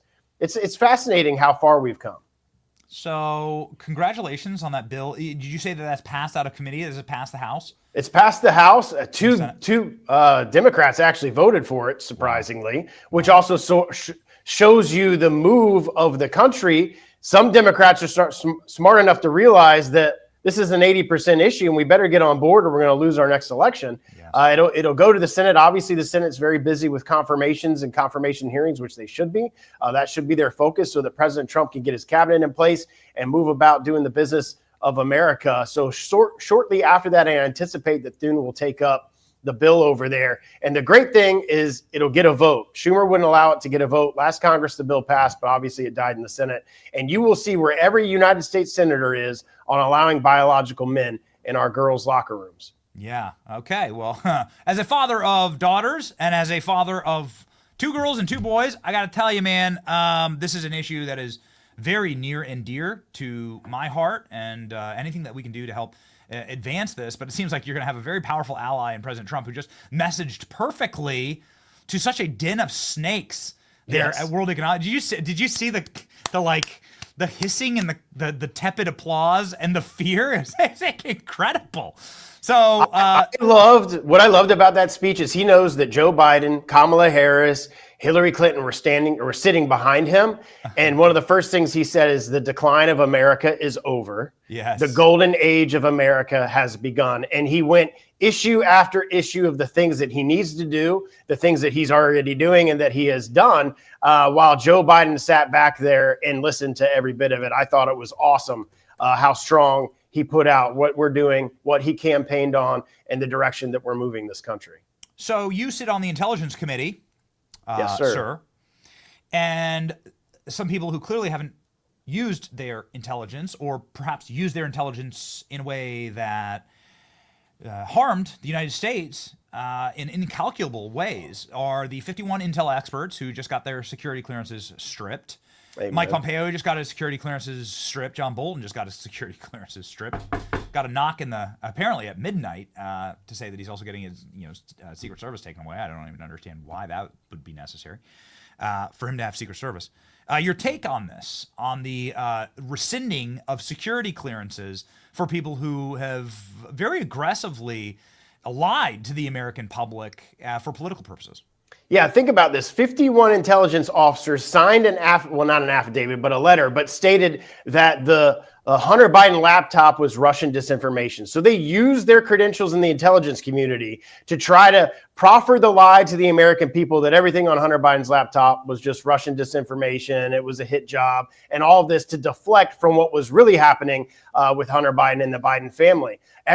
Trump was absolutely right to revoke their security clearances. I hope all of those people aren't going to be anywhere near any of our intelligence agencies, and I'm sure President Trump's going to ensure that they're not. Once CIA Director John Ratcliffe gets in, once Tulsi Gabbard gets in, once Patel gets in, once all of our intelligence agency heads gets in, they are going to clean house of all of these people who inappropriately use their position and their ability to access intelligence to the detriment of our country and lied to the American people. Think about, it was only 8 years ago, 10 years ago, the whole Russia collusion hoax, using FISA, getting warrants, Comey, using warrants to spy on American citizens that were part of the Trump campaign. All of that stuff has to end. I believe very strongly that Congress has to either do away with FISA or reform it significantly.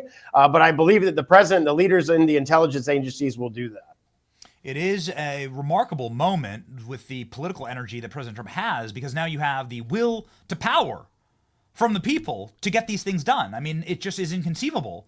The type of quick action that they're taking right now to get rid of DEI, to get rid of affirmative action. I mean, affirmative action's gone. That's like that. That's been a curse around this country for 60 years, and it's just over. And it's incredible. I didn't actually know that was a note from LBJ, an executive order. But speaking of LBJ and the man who took the place of John F. Kennedy, under very mysterious circumstances, Donald Trump promising to release the Kennedy files apparently imminently. You sit on the Intel Committee. I'm sure there's plenty of demon screaming going on from people like Mike Pompeo, who stopped him from doing this in the first term. Can you give us an update on that, Congressman?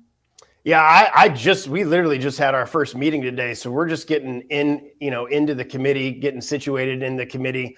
So I can't comment on the specifics of that. But if the president's going to release the Kennedy files, and that's a decision he has the authority to make. And there's a lot of people in the American public that are very interested in what was really going on and how our government was involved in that. I've never received a briefing on that. And I look forward to reading whatever the president makes public. Yeah, remarkable. Have you asked? Has anybody ever asked? Right, hey, the vast majority of the country, 80% of the country, doesn't believe that there was just one shooter. So maybe you can brief us on that. We are members of Congress. We are on the Intel Committee. Has anyone even asked? The agency? As I said, I just got appointed. And I'm very honored to serve on that committee. We had our first meeting today, but that's certainly something that you could request at some point as a member of the committee. That'd be awesome. I know that you were disappointed, but just because it's been in the news. Anything on the drones, Congressman? What the hell? Are they just gone? Were they here just for Christmas, for fun? Were they? What's interesting is now that Trump's in the White House, you're not hearing or seeing anything about drones, which I find very fascinating. I'm sure the president's going to have. He had said on the campaign trail that he would make something public about what was really going on. So I hope that he does that so that the American people know that their own government isn't spying on them. Great. Given that you're a very muscular and outspoken member of Congress, you're also not going to eat bugs. That's not going to eat bugs. No bugs. Obviously, you can't grow muscle eating bugs, and then you think that's the point, actually, to have a bunch of limp-wristed, weak men in the world that you can control. That's actually the point. Speaking of weak men, there were plenty of weak men who have been protected somehow, inexplicably, by our intelligence agencies with the Jeffrey Epstein files, with the Diddy files, and so on. That's going to be, I think, a massive fight to release those. Kash Patel, this would be something that would go to his purview, obviously, at the FBI, where all this information is stored. But you would have oversight there as an Intel member. Will you be pushing for this, Congressman?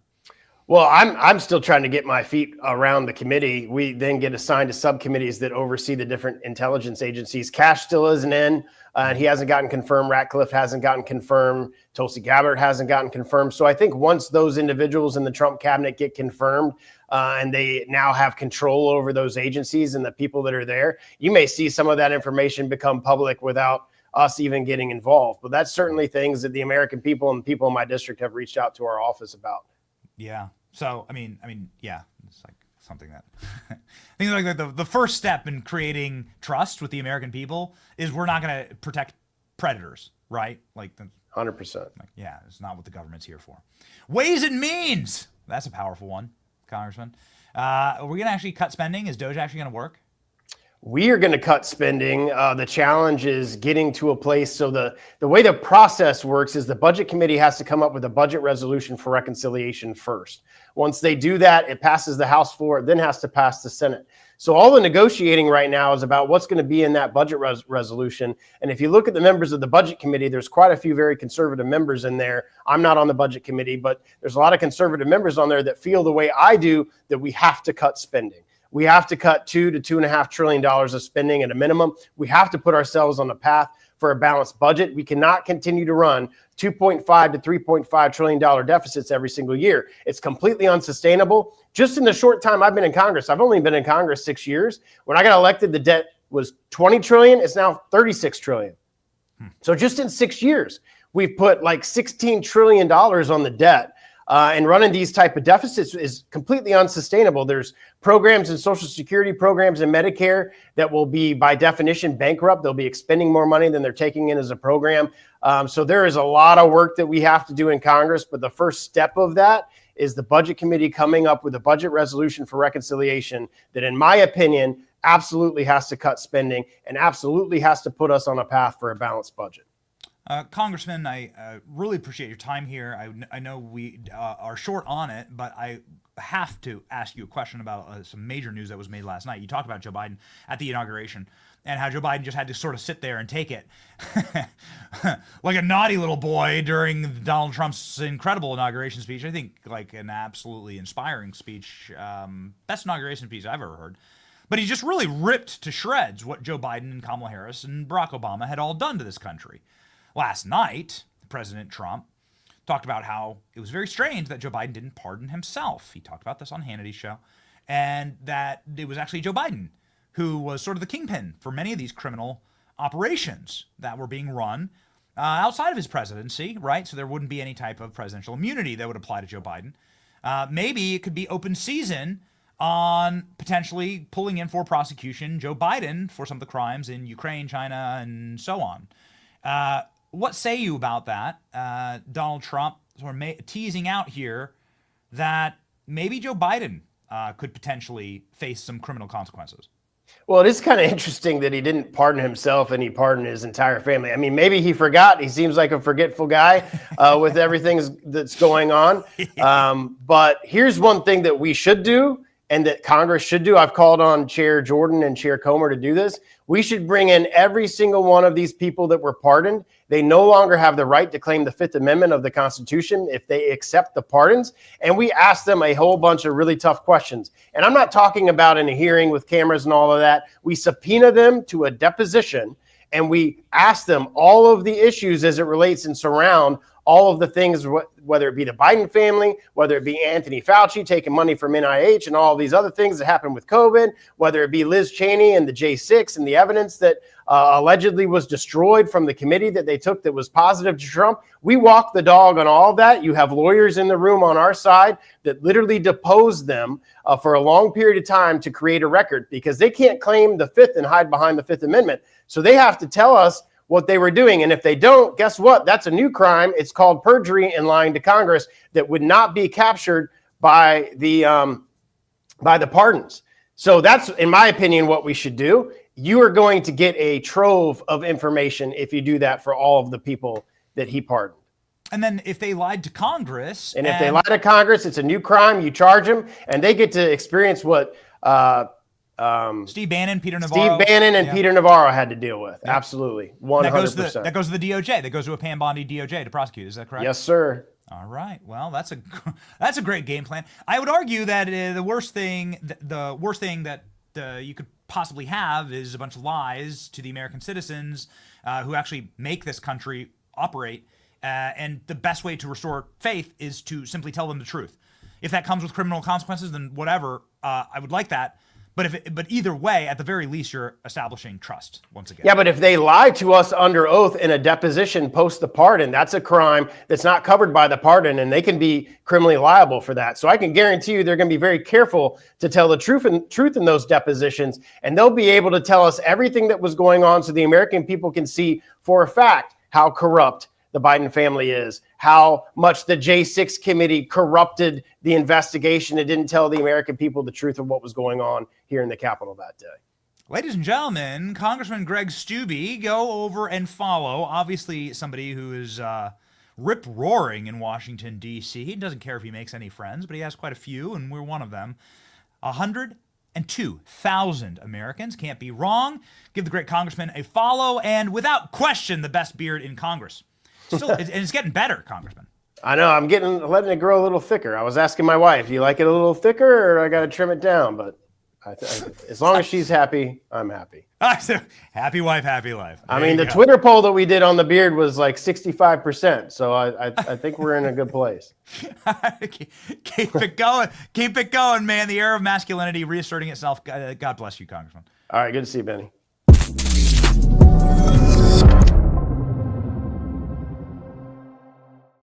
Ladies and gentlemen, it is such a fun show to do. It's such a fun stream to do because we are proving right now that building bridges and creating a larger movement to actually save this country requires us realizing that we have a lot more in common than we have things that make us hate each other.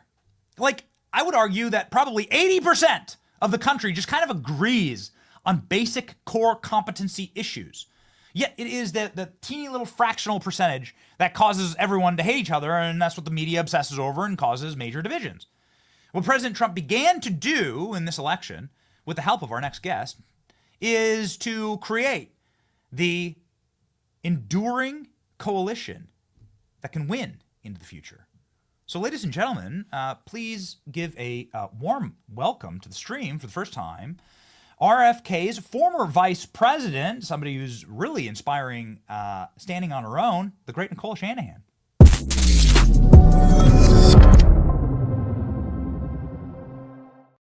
Nicole, thank you so much for being on the show. Welcome. Hi. Hey, good to see you, Benny. Thanks for having me. What's going on? This was a very interesting day to join. Donald Trump just like taking a blowtorch to the World Economic Forum.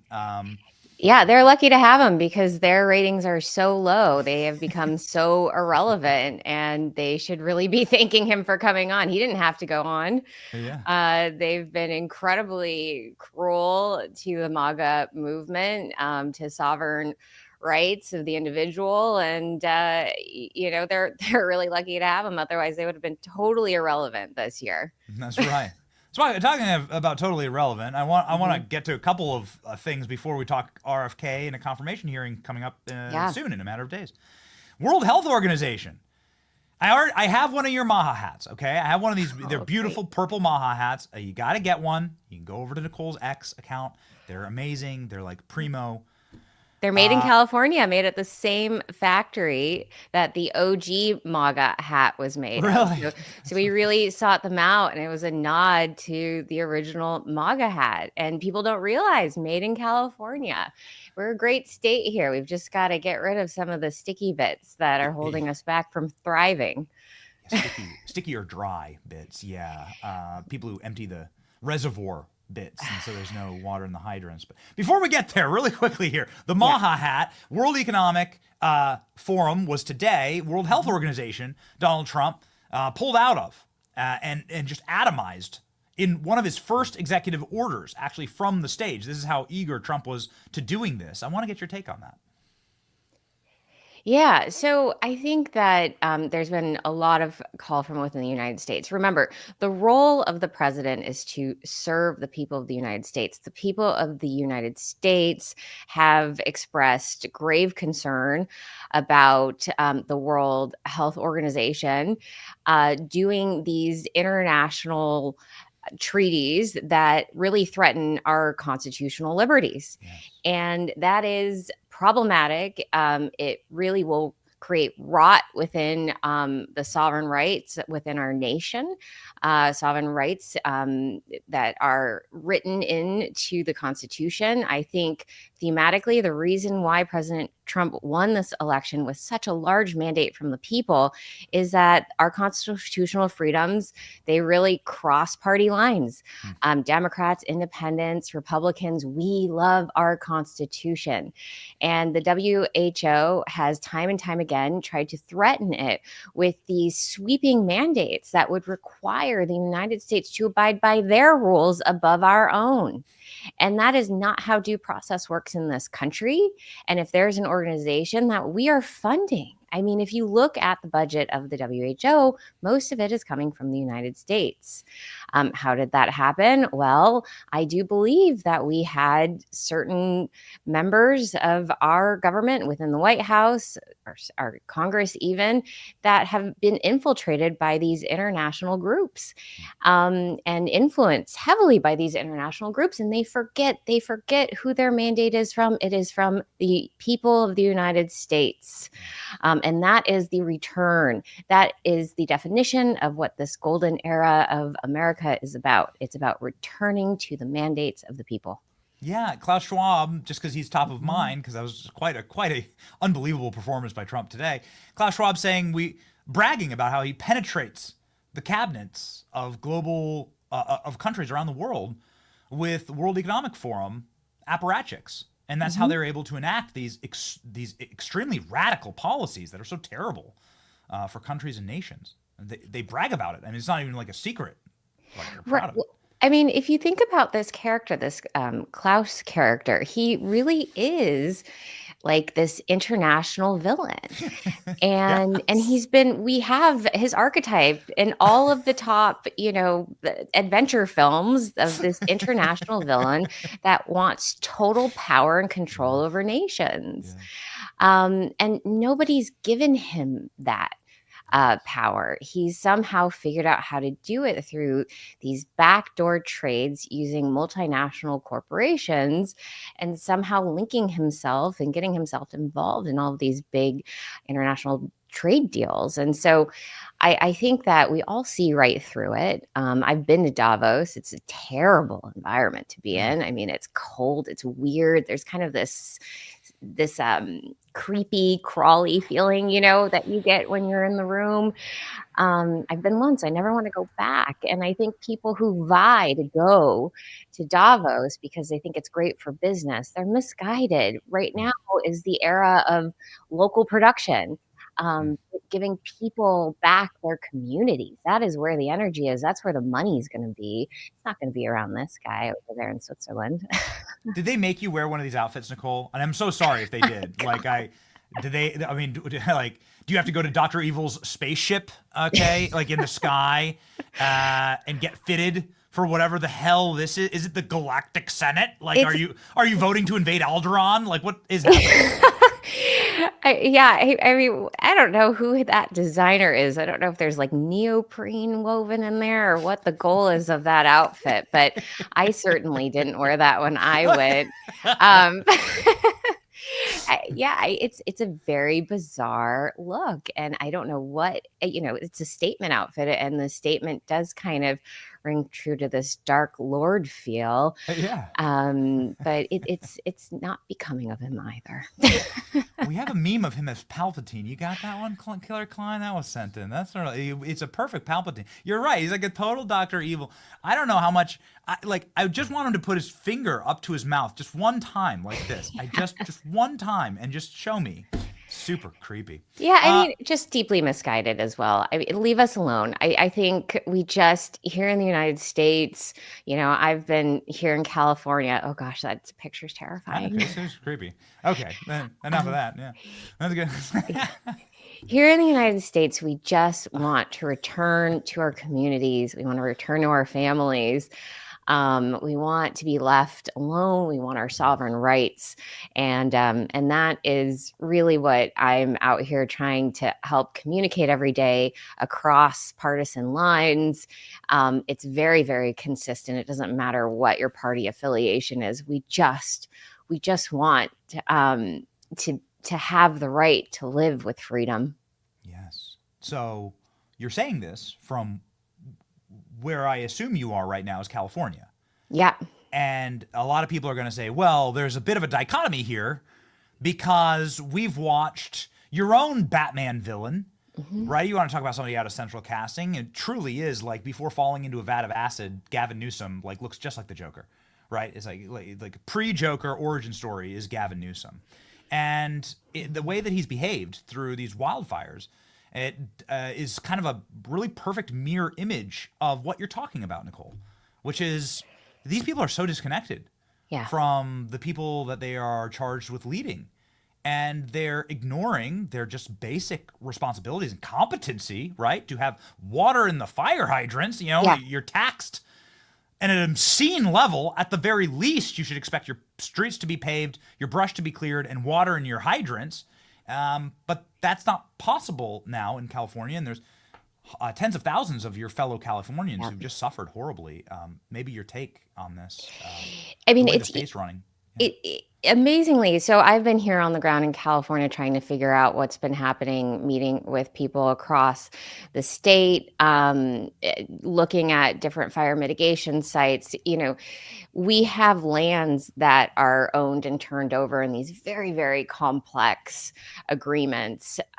You have national parks that have leased to ranchers that are now kicking ranchers off after multi-generations of those ranchers tending to that land, mitigating fires on their land, doing really healthy, important grazing, which keeps our soils healthy and hydrated, clearing brush, keeping the brush from overgrowing. I mean, the amount of effort that has actually gone into turning our state into a tinderbox has been enormous. It's been almost purposeful. I mean, it's so neglectful. I have a story from ranchers in Northern California that were told by Cal Fire to stop putting out a fire that was going on their land because Cal Fire said, that's not your job. And the ranchers were like, but you guys aren't doing it. We have to do it. So they took their dozers out and they were able to clear the perimeter and stop a fire from going deeply rogue. And story after story after story of Cal Fire coming in and saying, stop putting out the fire. That's our job. But then they let the fire just get wildly out of control. And so this is insanity. This is absolute insanity. And, you know, these politicians going and doing photo ops during a time when they should be out there really hustling on the perimeter of the Santa Ana winds and making sure that clearing is happening in real time. In fact, I've heard a story now of individuals begging their county members to do clearing on the proximity of state land to these very dense neighborhoods, and they can't get through. They can't get the foot soldiers out there to do the work, to get their hands on the brush, to move it out, to chip it. And so, you know, we're sitting here kind of with our heads in our hands, and we're trying to figure out the fastest way of taking our state back from these imbeciles. I'd rather think that they're stupid than evil, honestly, because thinking about this in terms of evil is just, it's scary. And so I'd like to think of it in terms of stupid. And, you know, we've got to get some smart, competent people out there. We've got to empower our land stewards once again. And I love the farming community because farming and ranchers in California, they know how to clear these lands. They know what it looks like. They know how to keep the soils healthy. And they're really good at putting out fires, it turns out, as well. Yeah, unlike the guy who, and this is just because you talked about it, unlike this clip here, which is remarkable. It's like an actual photo op. Gavin Newsom just stood there to ensure that he could get his photograph taken by the roaring fire, and he stood there just long enough to make sure that it was like somebody's life is being destroyed behind him, and he's ordering the camera to make sure that they capture just this perfect shot. Now, there's a perfect shot that happened when a mother who was truly beside herself came walking up to Gavin Newsom, and he was on the phone. And I mean, it's one thing to like, your incompetence destroys people's lives. And you just, talked about the major paradigm of, is it incompetence or is it evil? Is it incompetence or malevolence? Which one is it? And on some level, it's more comforting to think it's incompetence. But when I watched this clip, and we just play it as B-roll, Killer Klein. When I watched this clip, it's like, no, clearly it's malevolence because he lies to this lady. He says he's on the phone with Joe Biden and he can't get through. And this poor hysterical mother who's lost everything is being lied to by the guy who's in charge. And that's actually evil, Nicole. I'm sure you've seen this clip. Your reaction to it? I mean, my reaction to it is this is how they've been talking. This is how this group of people within the Democratic Party has been talking to concerned mothers, such as myself. I mean, I've had exchanges like this with our Democratic leadership in this state, and they talk down to you in this pedantic way that is so deeply insulting to the core. And this is a woman who lives in this community. She knows what good governance looks like in her community, and she's not getting it. And rather than hearing her out, he's deflecting. He's gaslighting her. I mean, the amount of gaslighting that happens from this party and this group of people and this leadership right now, it's someone asked me, they're like, Nicole, why don't you run as a Democrat? I can't in good conscience run as a Democrat, or even go back to the party. And this party needs to be completely turned inside out, cleaned out. It needs to find its soul again.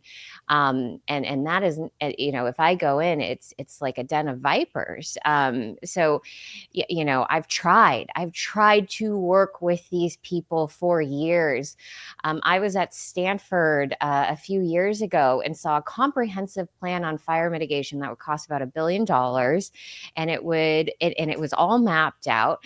There were burn zones and times of years and frequencies. It was a complete schedule of controlled burns. And it would guarantee that none of these fires would turn into these giant cyclone bombs that are unstoppable. And they, you know, they cherry picked around it. They did these vendor contracts. It doesn't make any sense that they spent, I think it was over $30 billion was in the clearing budget, and they didn't accomplish what they needed to accomplish. And, you know, I'm on private lands owned by nonprofits. I just rode a horse through one of them the other day, taking a look at some of the clearing work, and it was excellent. You know, and this is a forest that isn't going to have one of these big giant runaway fires occur on it because it's being managed properly. But then you go on to some of the state and federal lands and nobody is tending to it. They're doing it right now in Point Reyes. They just kicked off 200 farm workers in Point Reyes National Park, and they have no plan for who's going to now tend to that land. What's going to happen to it? It's going to overgrow with brush, and that next little, you know, ignition that happens is going to light that place up within a matter of, you know, 15, 20 minutes. And there's going to be nobody there to put it out. I mean, this is the kind of absurdity that we're dealing with in the state right now. The amount of money that's gone to fight these idiotic policies is enormous. It's in the millions of dollars. And, you know, it's like screaming into a pit. There's nobody there on the other side to hear. And that's got to come to an end. So I'm in touch with some really good people right now in California. I'm hearing about the recall efforts. There's mobilizations. We're not going to let these guys get away with it anymore. We're not going to just hope and wish and do the reports and get them the information. We're going to take their jobs. That's inspiring. Because when you travel to California, you realize that is the crown jewel of America. There is no state that is more beautiful, is more naturally gifted in resources and in topography. And you can't create a new one, right? I'm here in Florida, but it's different. It's very different from California. And it is a crown jewel, and it's been so, it's almost, it is a desecration, actually, of the gifts that California has been given to manage them this way. And so will you be running for governor? Do you have intentions to do this? I have an intention to make sure that these individuals are no longer in charge.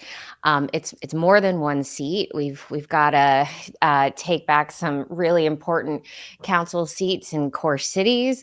We've got to replace some mayors as well.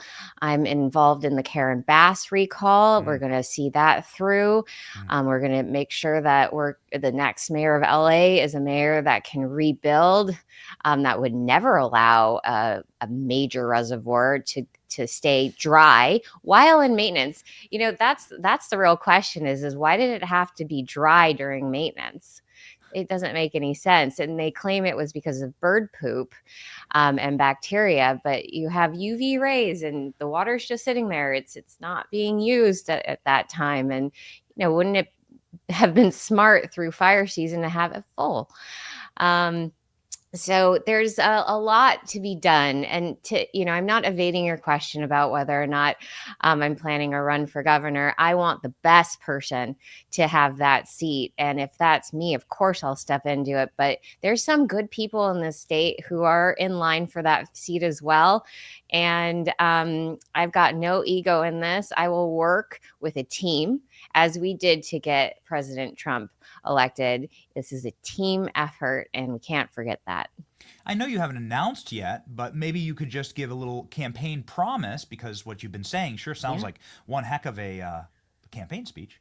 Maybe you could give a promise. If your state was being burned to ashes, would you be on a vacation in Africa?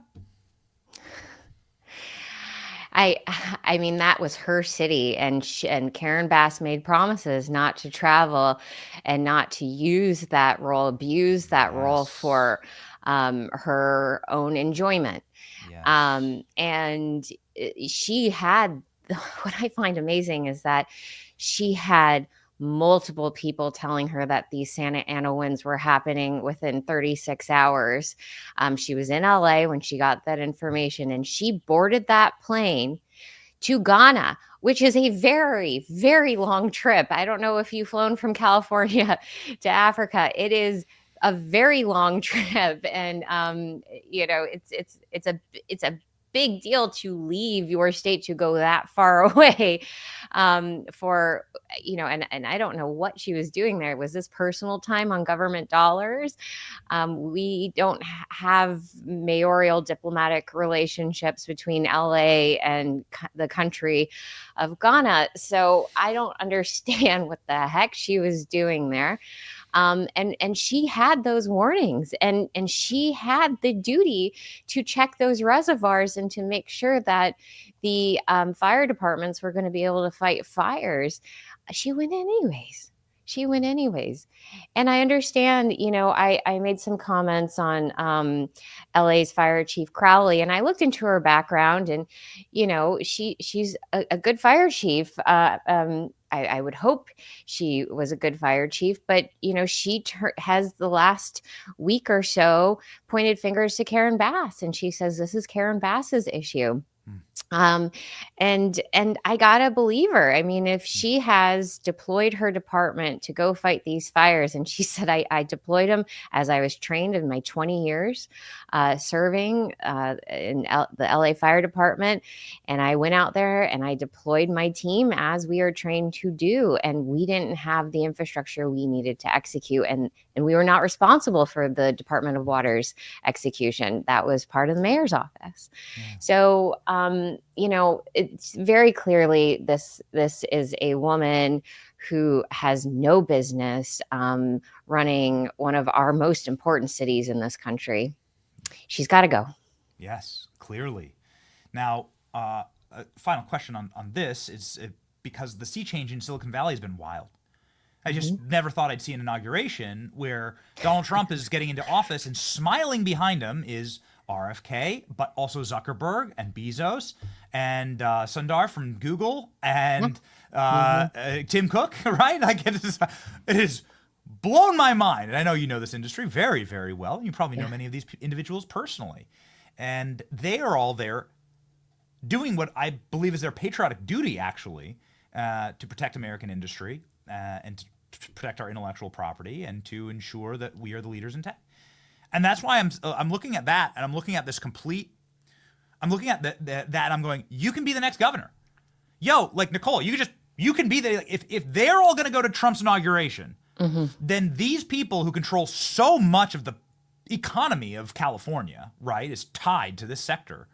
Then these individuals would absolutely then be in favor of making the place where they have their businesses, their trillion-dollar businesses, habitable and safe.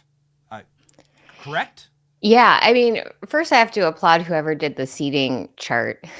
It was really entertaining. Here's some of them. Yeah, it was pretty entertaining. So, you know, I think that there is a duty right now for all of us to remember what our jobs are. And our jobs are to make sure that our core infrastructure works, that our taxpayers are represented, and that the will of the people is fulfilled across every seat of leadership. And so what we need right now here in the state of California is to understand that in many ways, our state has been ground zero for the globalist agenda. And, you know, I used to not use that term, the globalist agenda, because it was too triggering if you're kind of in the middle, if you're a centrist.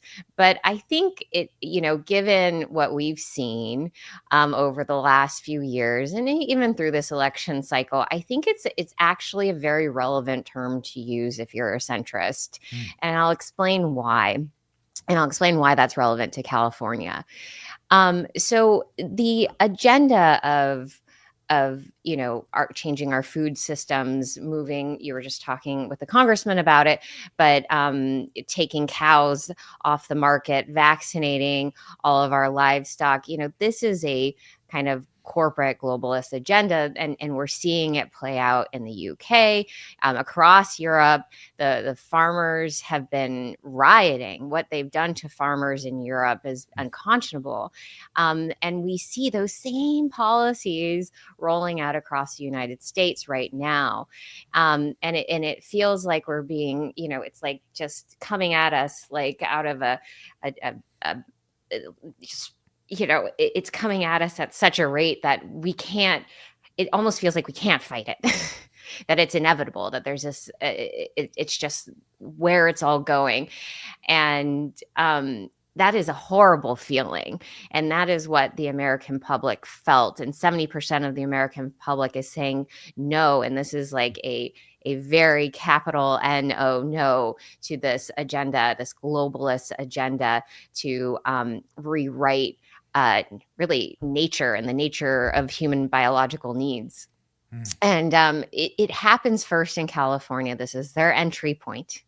And that if they can sell the narrative as this, fight against climate change, and it is your duty as an individual to drive an electric car, the onus is on you, and they put all of this onus on the individual, and then you start to notice that the individuals start shaming each other if they don't abide by this rule book deployed upon them by the globalist agenda.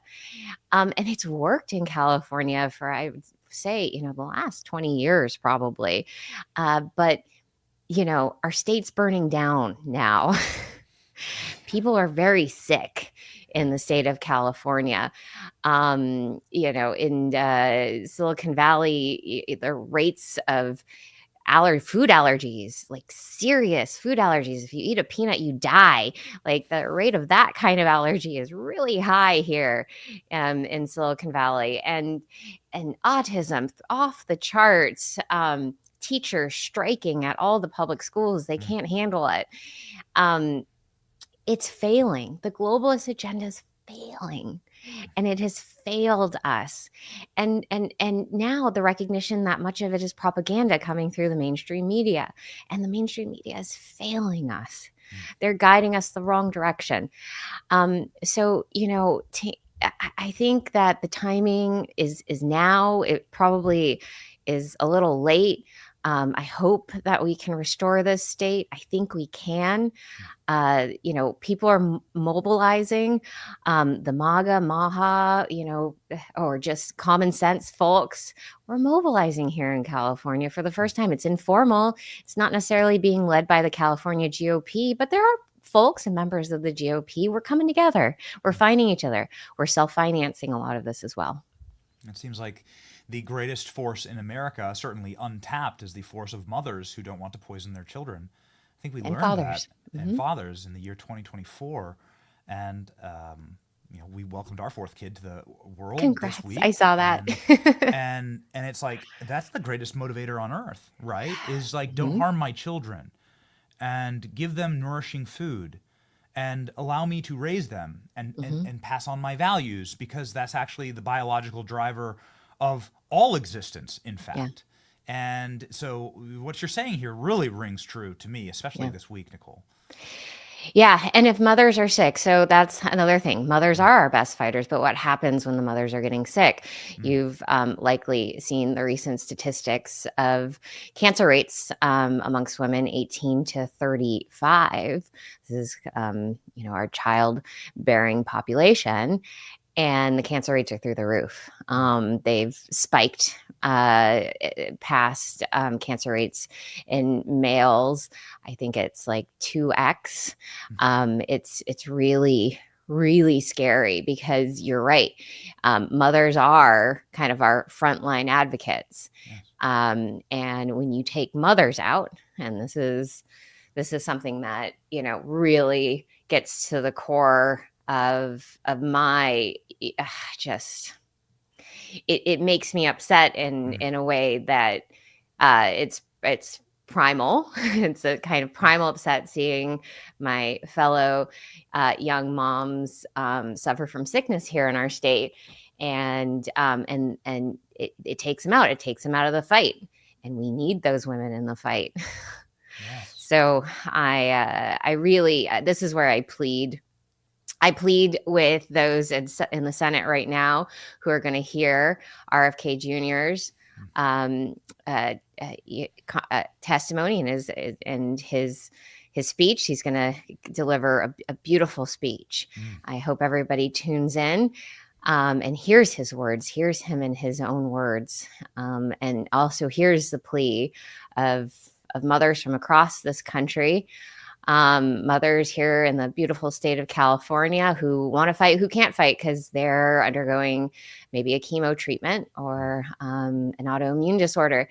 Just please, we need something new here in our country, and we need RFK Jr. We need him, and we need his team, and we need this whole team working together to restore the health and the sanctity of life here. I don't want to ask too personal of a question, but I know how close you are with RFK. I think that I would not get much pushback from those watching if I were to say the strongest words spoken on a campaign trail this presidential cycle was, we need to love our children more than we hate each other. Yep. And I'm wondering, did you write that line? Or did you assist in its creation? And will we be hearing more of that in RFK's confirmation hearing in just a number of days? It was one of the most beautiful, poignant messages delivered. I think during my time as a mother that I've ever heard, and resonated so deeply with so many of us across the nation.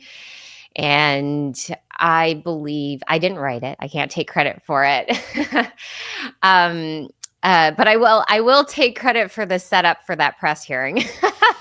At the time they weren't so happy. So there are people within the campaign that weren't so happy with that setup, but but it had to be. People had to know this was going to be one of the most important moments in American election history, and I wanted people to pay attention to the words that were going to be spoken on that day. The inception of a unity movement. That I will, I am very much inspired by personally. And I know many people who have been close to giving up, heard those words, picked themselves up, and they said, I'm going to go and fight for this. Yes. I think that, frankly, that was one of the highest notes that got us to the point that we are at today, in that unity movement and that creation, along with the sparklers, obviously, on stage. That photo is so good. You can, yeah. It's going to go down in history. It really will. So just really quickly here, your message to the United States senators who will be voting on RFK in a matter of days and hours. For those who vote yes, you will never regret it. For those who vote no, you will be hearing from us for a very, very long time, and you will never hear the end of it. Because it's like you are technically voting against the will of hundreds of millions of American parents who want safety for their children and to just not poison their families.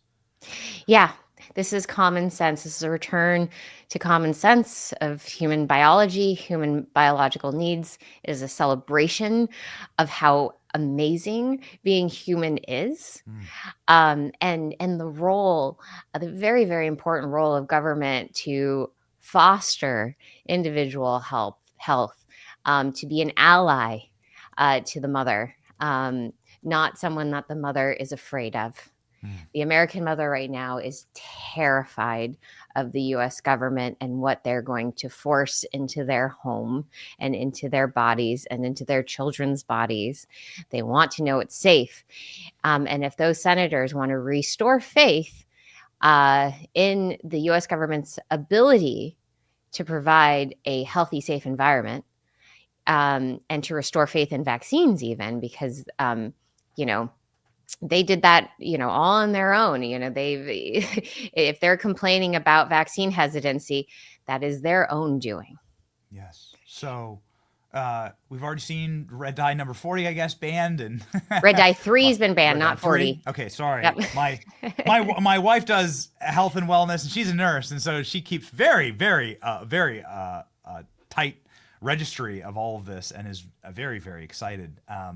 Just a quick preview, since obviously you've been crafting so much of this message in this moment behind the scenes, and you were the person who broke the news. Actually, it was you on a podcast saying we may join with Trump. And the world went crazy when you said that. I mean, the world went nuts. They're like, no way. And you were right. So clearly, you were the one who sang the last note on that. What can we expect from HHS Secretary RFK Jr.? We can expect common sense, thoughtful approaches to all aspects of human health services. And we can expect a return to good science that is clear of interests that are strictly financial interests, interests that are driven first and foremost by the needs of the family, the needs of the American individual, not the needs of the corporation. It's going to feel like a return to sanity in many ways.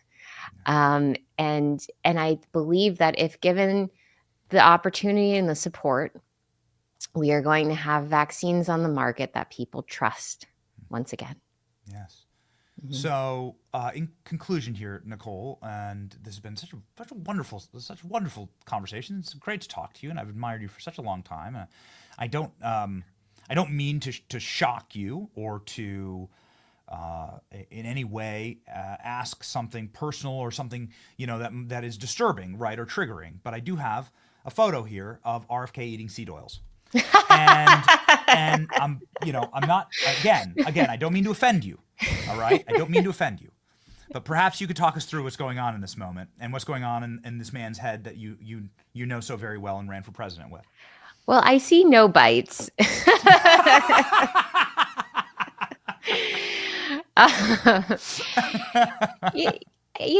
I grew up eating McDonald's, loving McDonald's, and I would love to go back to loving McDonald's. It's not just the seed oils. There's, dough softeners in there that aren't great.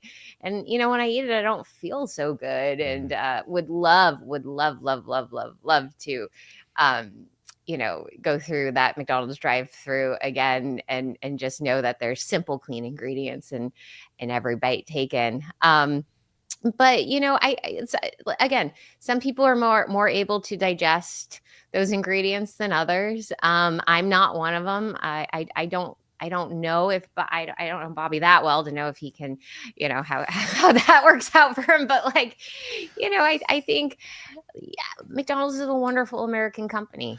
I love the Golden Arches. And I know Bobby does too. He grew up eating McDonald's, and the amount of nostalgia around it is just wonderful. So I said it once, and I'll say it again. I said it on Steve Bannon's show. Let's make the Big Mac great again. Yeah, that's right. Beef tallow, right, for the fries. Yeah.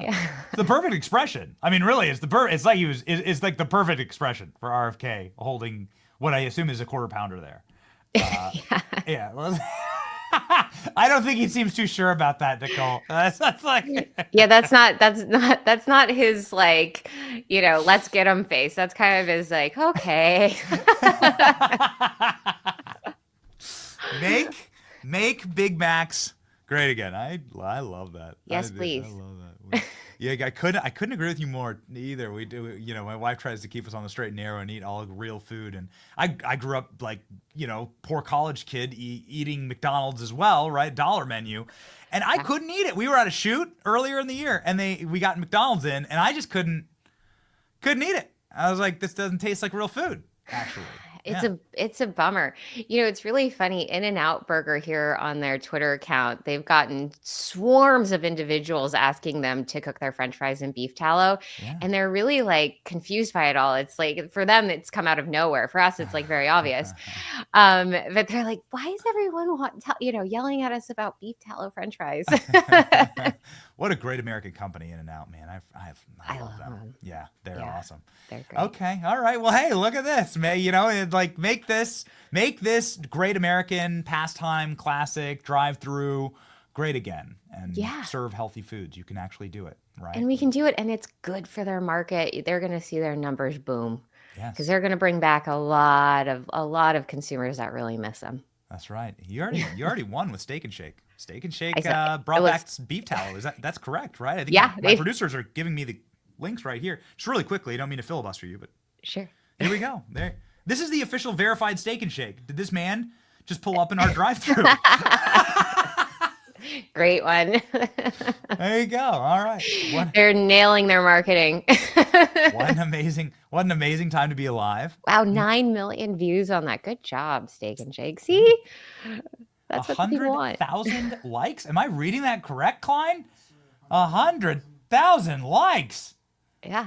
What a great way to do business, right? Like, come on, this is just smart business. Yeah, just follow the market. Market wants it. That's right. And we can deliver. You know, I've got farmers, ranchers across America that have all of this, beef tallow is so easy to make. You just take chunks of the fat and, a lot of it comes from the burger meat because 80-20, consumers want the 80-20. So if there's more than that, you got all this excess fat. You boil it up and then you strain it through a sieve, put it in a jar of some sort. It's ready to go. It's so easy to make. And there's tons of it. You know what? Modern problems require modern solutions, and this is it. Like, go back to making healthy fast food. Please, I'm begging you, actually, please. Because I love fast food. Like, go back to making it healthy, please, so I can have it again. I've really enjoyed talking with you, Nicole. Like, this is great, and I'm so glad for the work that you're doing. I hope very jealously and selfishly that you run. I would love that. And this seems like the moment, right? Like Bezos and Zuckerberg and Apple, Google, Microsoft, all of them are like beaming behind Donald Trump. Everyone's ready for a fresh start. And it'd be just so awesome to see that. Thank you. If it's my time, I will run. And I'm waiting. There's all kinds of relationships and partnerships that are being had. Really good people in the state. And if it's not me, someone wonderful is going to get my full-hearted endorsement. Well, there we go. Okay. Well, here we go. Here's our full hearts out to you and everyone. Follow Nicole. 422,000 Americans can't be wrong, ladies and gentlemen. And our hearts hopefully full of beef tallow very, very soon. Here is Nicole on Instagram as well. 89,000. If you want to go hit it on Instagram, I assure you she has the best political ads in the game. Without question. Just, you have quite a team there, Nicole. Yeah, ready to deploy in 2026 or sooner. That's for right. Governor of California. That's right. Okay. Here we go. We'll clip it and send it out. Thank you, Nicole. God bless you. Godspeed. Thank you very much. Bless you.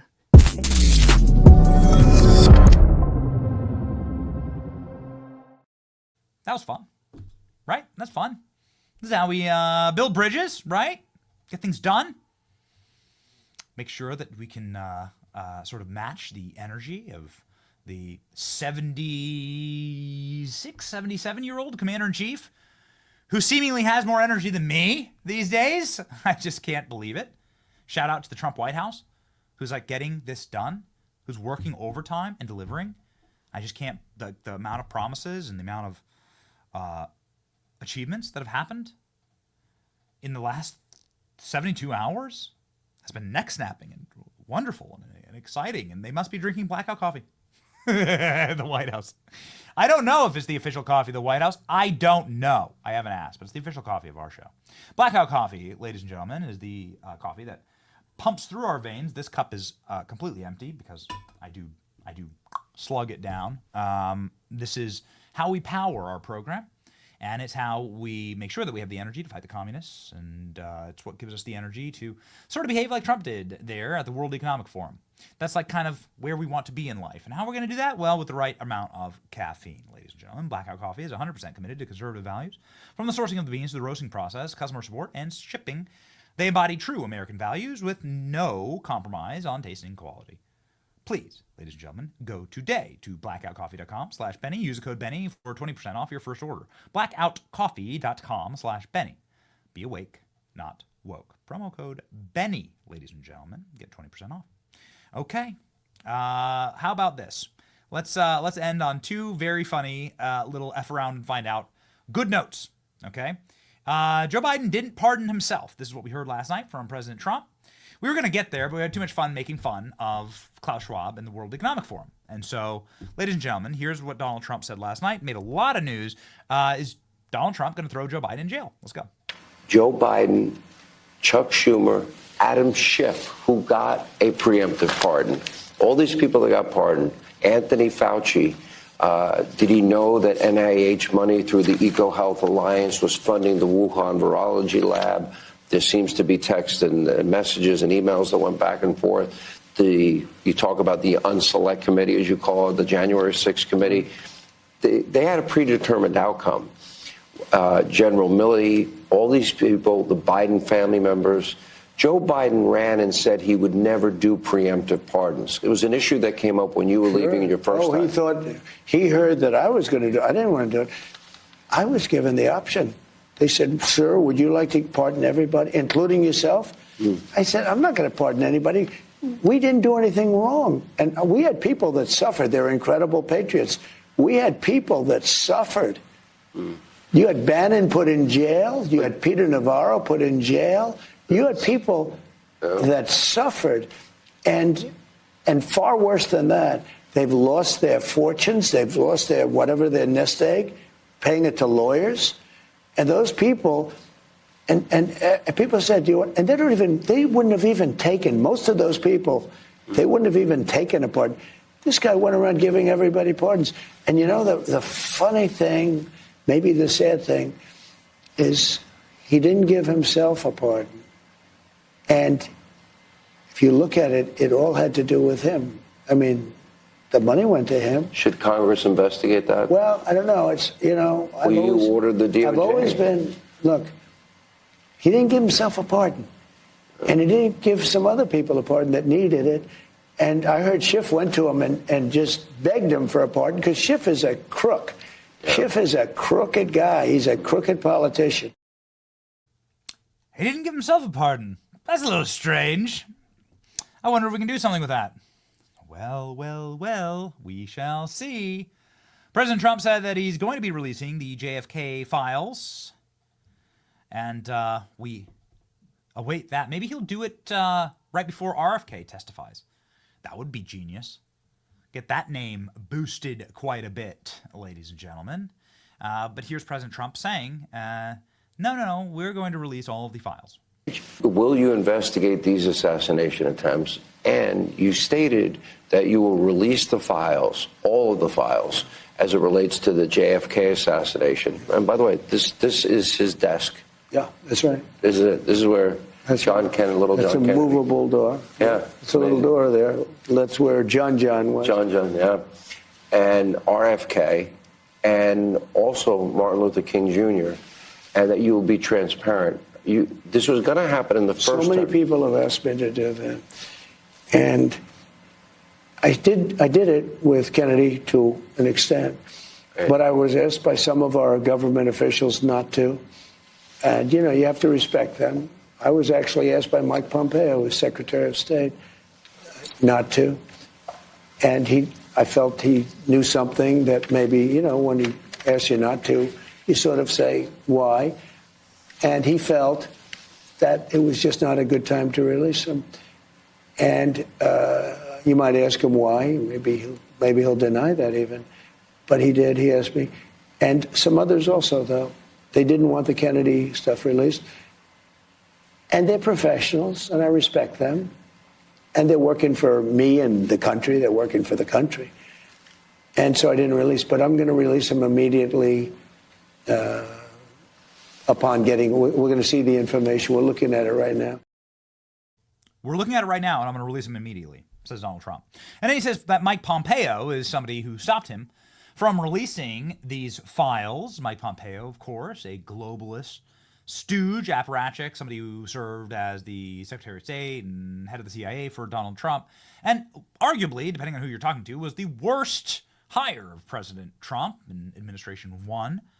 Mike Pompeo got his security clearance ripped away from him early this morning. So Mike Pompeo can no longer make millions of dollars off the backs of the American taxpayers while destroying our nation and our security and hiding the state's secrets. Here we go. Trump revokes security detail and for Pompeo and also, ladies and gentlemen, Mike Pompeo's security clearance. So that's exciting. It is the F around and finding out of times. And, well, there are other people who are finding out right now. There have been massive raids throughout American cities by ICE to pick up and pick off some of the most evil criminals on earth. They're being rounded up right now. These are people that, of course, are guilty of committing heinous crimes like rape and murder in our nation that Joe Biden just allowed to walk around. Ladies and gentlemen, Donald Trump ending this madness. Here we go. This afternoon, NBC 10 saw multiple unmarked SUVs here. 5 people, some wearing vests that said police federal agents on the back, went inside one of the apartment buildings. 2 agents waited outside, 1 person taken into custody that we saw.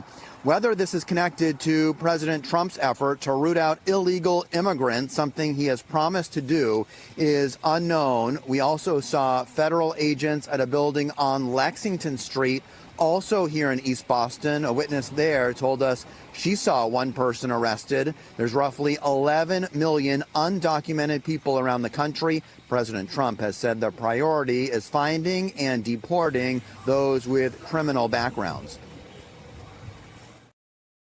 Very good. How about the people who are being deported? Well, lucky for us, we actually had cameras rolling when a Haitian illegal criminal alien who clearly has to be some type of doctor or surgeon or some type of astrophysics engineer, it seems like just a really nice person, was being arrested and sent back to Haiti. Bye! Here we go. I'm not going back to Haiti. One of those threats is this illegal alien from Haiti. ICE says he's a gang member with 17 criminal convictions in recent years. Trump, you feel me? Yo, Biden forever, bro. Thank Obama for everything that he did for me, bro. ICE Boston quickly takes down its next targets, including this illegal alien from Brazil who has an Interpol red notice for armed robbery. This Salvadoran illegal alien charged locally with rape and released by a sanctuary jurisdiction. Señor, ¿cómo se llama? And this Dominican illegal alien charged with assault with a deadly weapon and heroin trafficking. Officers also arrested this Guatemalan MS-13 gang member facing gun charges. ICE says he was released from local custody just the day before. Their detainer request was ignored because of sanctuary policies. And in a sign of shifting priorities with the new Trump administration, this man, who was in the same apartment as the target, was also arrested after ICE determined he's also in the U.S. illegally.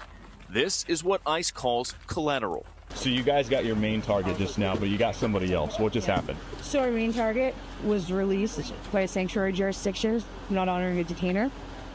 That person was released back into the community, and when we went to go find him, he's with somebody else who was previously removed from the United States. So he's going to go today too. F Donald Trump. I'm not going back to Haiti. Well, it's kind of like my kids when they throw a tantrum before going to bed. You are going to bed, actually, because we're in control here, and you're not.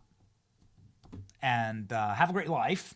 And bye, which is exactly what the White House press secretary, a friend of the show, Caroline Leavitt, who's been on the program numerous times, had to say here in a post on X. I sent it to the chat, Killer Klein. Yeah. Caroline Leavitt with a little waving hand emoji responding to this report saying, bye-bye. Click on the that tweet. There you go. Haitian man says F Trump and gets arrested. Says he's not going back to Haiti. Bye-bye, says the new White House press secretary. Come on. Come on. That's the energy, baby. Ooh, we win. We win. And it's so very, very exciting. Ladies and gentlemen, we are very, very thrilled to be announcing. I can't announce them right now. Can I? Okay, Megyn Kelly's going to come on the show. All right, I will. Megyn Kelly's going to come on the show live. It's going to be great. It's going to be a blast. We have some other massive names that will be joining us, building out this huge coalition. And expect White House tours in the future. Expect rides on Marine One, Air Force One, and so on and so forth. It's going to be a flipping blast. We're going to have so much fun, and you are here inside of the front row seat to the golden era. And we won't let you down, ladies and gentlemen. We've worked very hard for this moment, and so have you. And, well, there's our scalp on the wall, and we will not be letting up the gas on the brake anytime soon. Who will be joining us in all of these various exciting adventures? Well, our friends at Patriot Mobile. Our friends at Patriot Mobile made sure that we got through the election, that we were connected with you and to you all throughout our crisscrossing of the nation. Ladies and gentlemen, our work is just beginning, however, and Patriot Mobile will be there for us. Patriot Mobile is available on all 3 major networks. They're the cell phone service that we use to ensure that we are connected quickly and competently and solidly on the road. They support the First and Second Amendment, sanctity of life, and our veterans and first responders. Right now, go to patriotmobile.com/Benny and call 972-PATRIOT and get a free month of service with the promo code Benny. Switch to Patriot Mobile today and defend freedom with every single call and text that you make. Visit patriotmobile.com/Benny. Call 972-PATRIOT. All right, ladies and gentlemen, very fun times. I can't believe what we just all witnessed together. It's going to be exciting. And one last little fun piece of news for you, because there's just so much news happening. FCC chair, the FCC, Federal Communications Commission, this is the commission in charge of broadcast licensees and licensures all throughout the nation. Brendan Carr restores bias complaints against ABC, NBC, and CBS over campaign coverage. Oh, man. The way that they savaged Donald Trump, the way that they did him dirty on ABC News, where they had no plan to fact-check Kamala Harris, but they fact-checked Trump. They fact-checked Trump's jokes. Trump made a joke, and David Muir, the guy who has to pin back his rain jackets in the fires in California, this jackwagon fact-checked Trump's joke. It's incredible.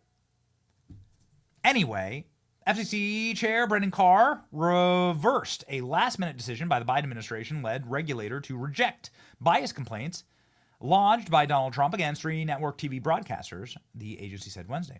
Carr moved the complaints against ABC News, NBC, and CBS, which accused them of being partial to Democrat Kamala Harris in their coverage of the presidential campaign, back to pending status, according to the FCC website. A representative for the FCC did not immediately respond for comment last week. Democrat chair under Biden dismissed all 3 claims, arguing they sought to curtail the freedom of the press. Well, it's not freedom of the press. Listen, understand something very important. These big broadcaster companies are being paid by the American public in order to report fairly and in the public interest. It's literally in their charter. So they're being given these licenses to broadcast effectively to everyone's television, to own these airwaves. This is something that was set up by the deep state a long time ago. We don't have time to get into who was the military heads that literally established CBS, NBC, and ABC in order to control all the brains of a generation, which they accomplished back in the 1920s and 30s. But this is effectively government broadcasting in order to, and they've been given plum government contracts to report in the public interest. Those contracts can go away. And in doing that, you would actually destroy the business model for ABC, NBC, and CBS. They would cease to operate. If the FCC yanked their contracts and said, no, you're going to have to pay for the broadcast licensures and capacities that you use, and you're going to have to buy your way into like cable markets and into the TVs of America, they'd go bankrupt like that in a heartbeat. Just gone. And so F around, find out, right?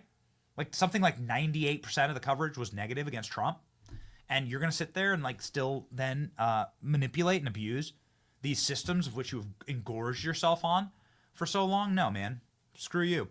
No. We love Brendan Carr. We can't wait to have him on the program. That's somebody we got to get. That's somebody we got to get booked. He's one of our boys, man. Brendan Carr is one of our boys.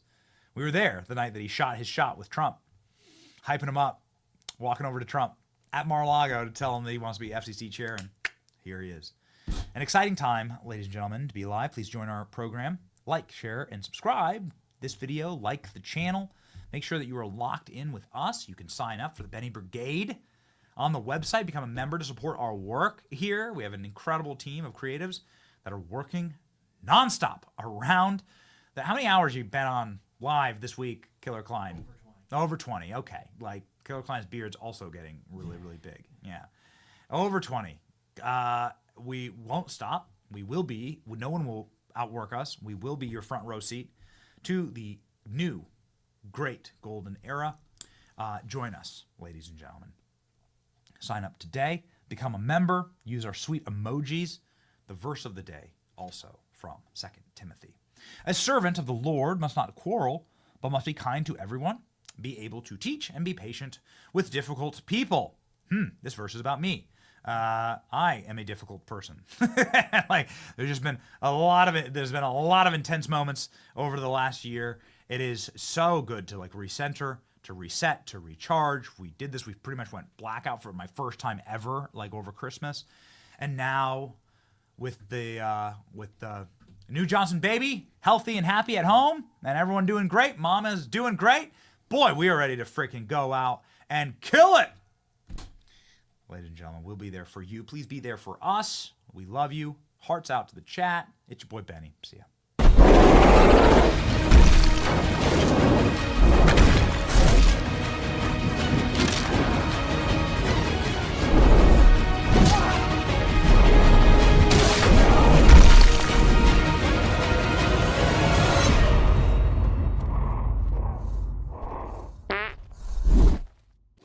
Right there. It's that one.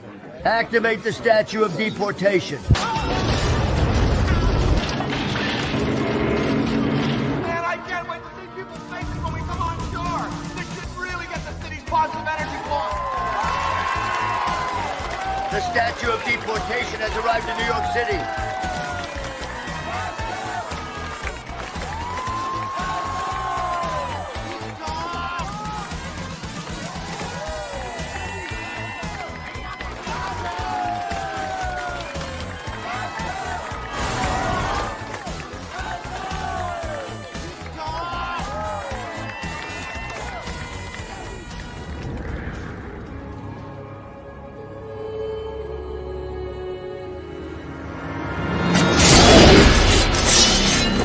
Madman. You're a madman. You threaten my people with slavery and death.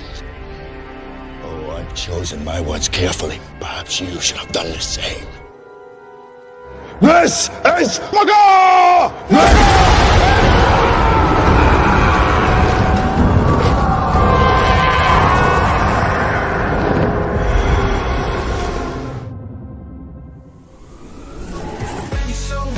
Truth gon' be faith and freedom on your TV screen. Stand up strong, battle through the night. The Benny Show's here, bringing liberty to light. From the speeches to debates, Benny sharp like a blade, cutting through the lies, watch the truth cascade. With the warrior's heart, this man never fades.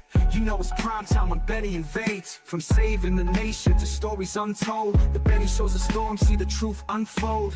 Stay in the loop, let freedom take hold. Salting all the libs, soul never sold. It's the Benny Show, where the truth gon' be. Faith and freedom on your TV screen. Stand up strong, battle through the night. The Benny Show's here, bringing liberty to light. Liberty to light. Bringing liberty to light. Liberty to light.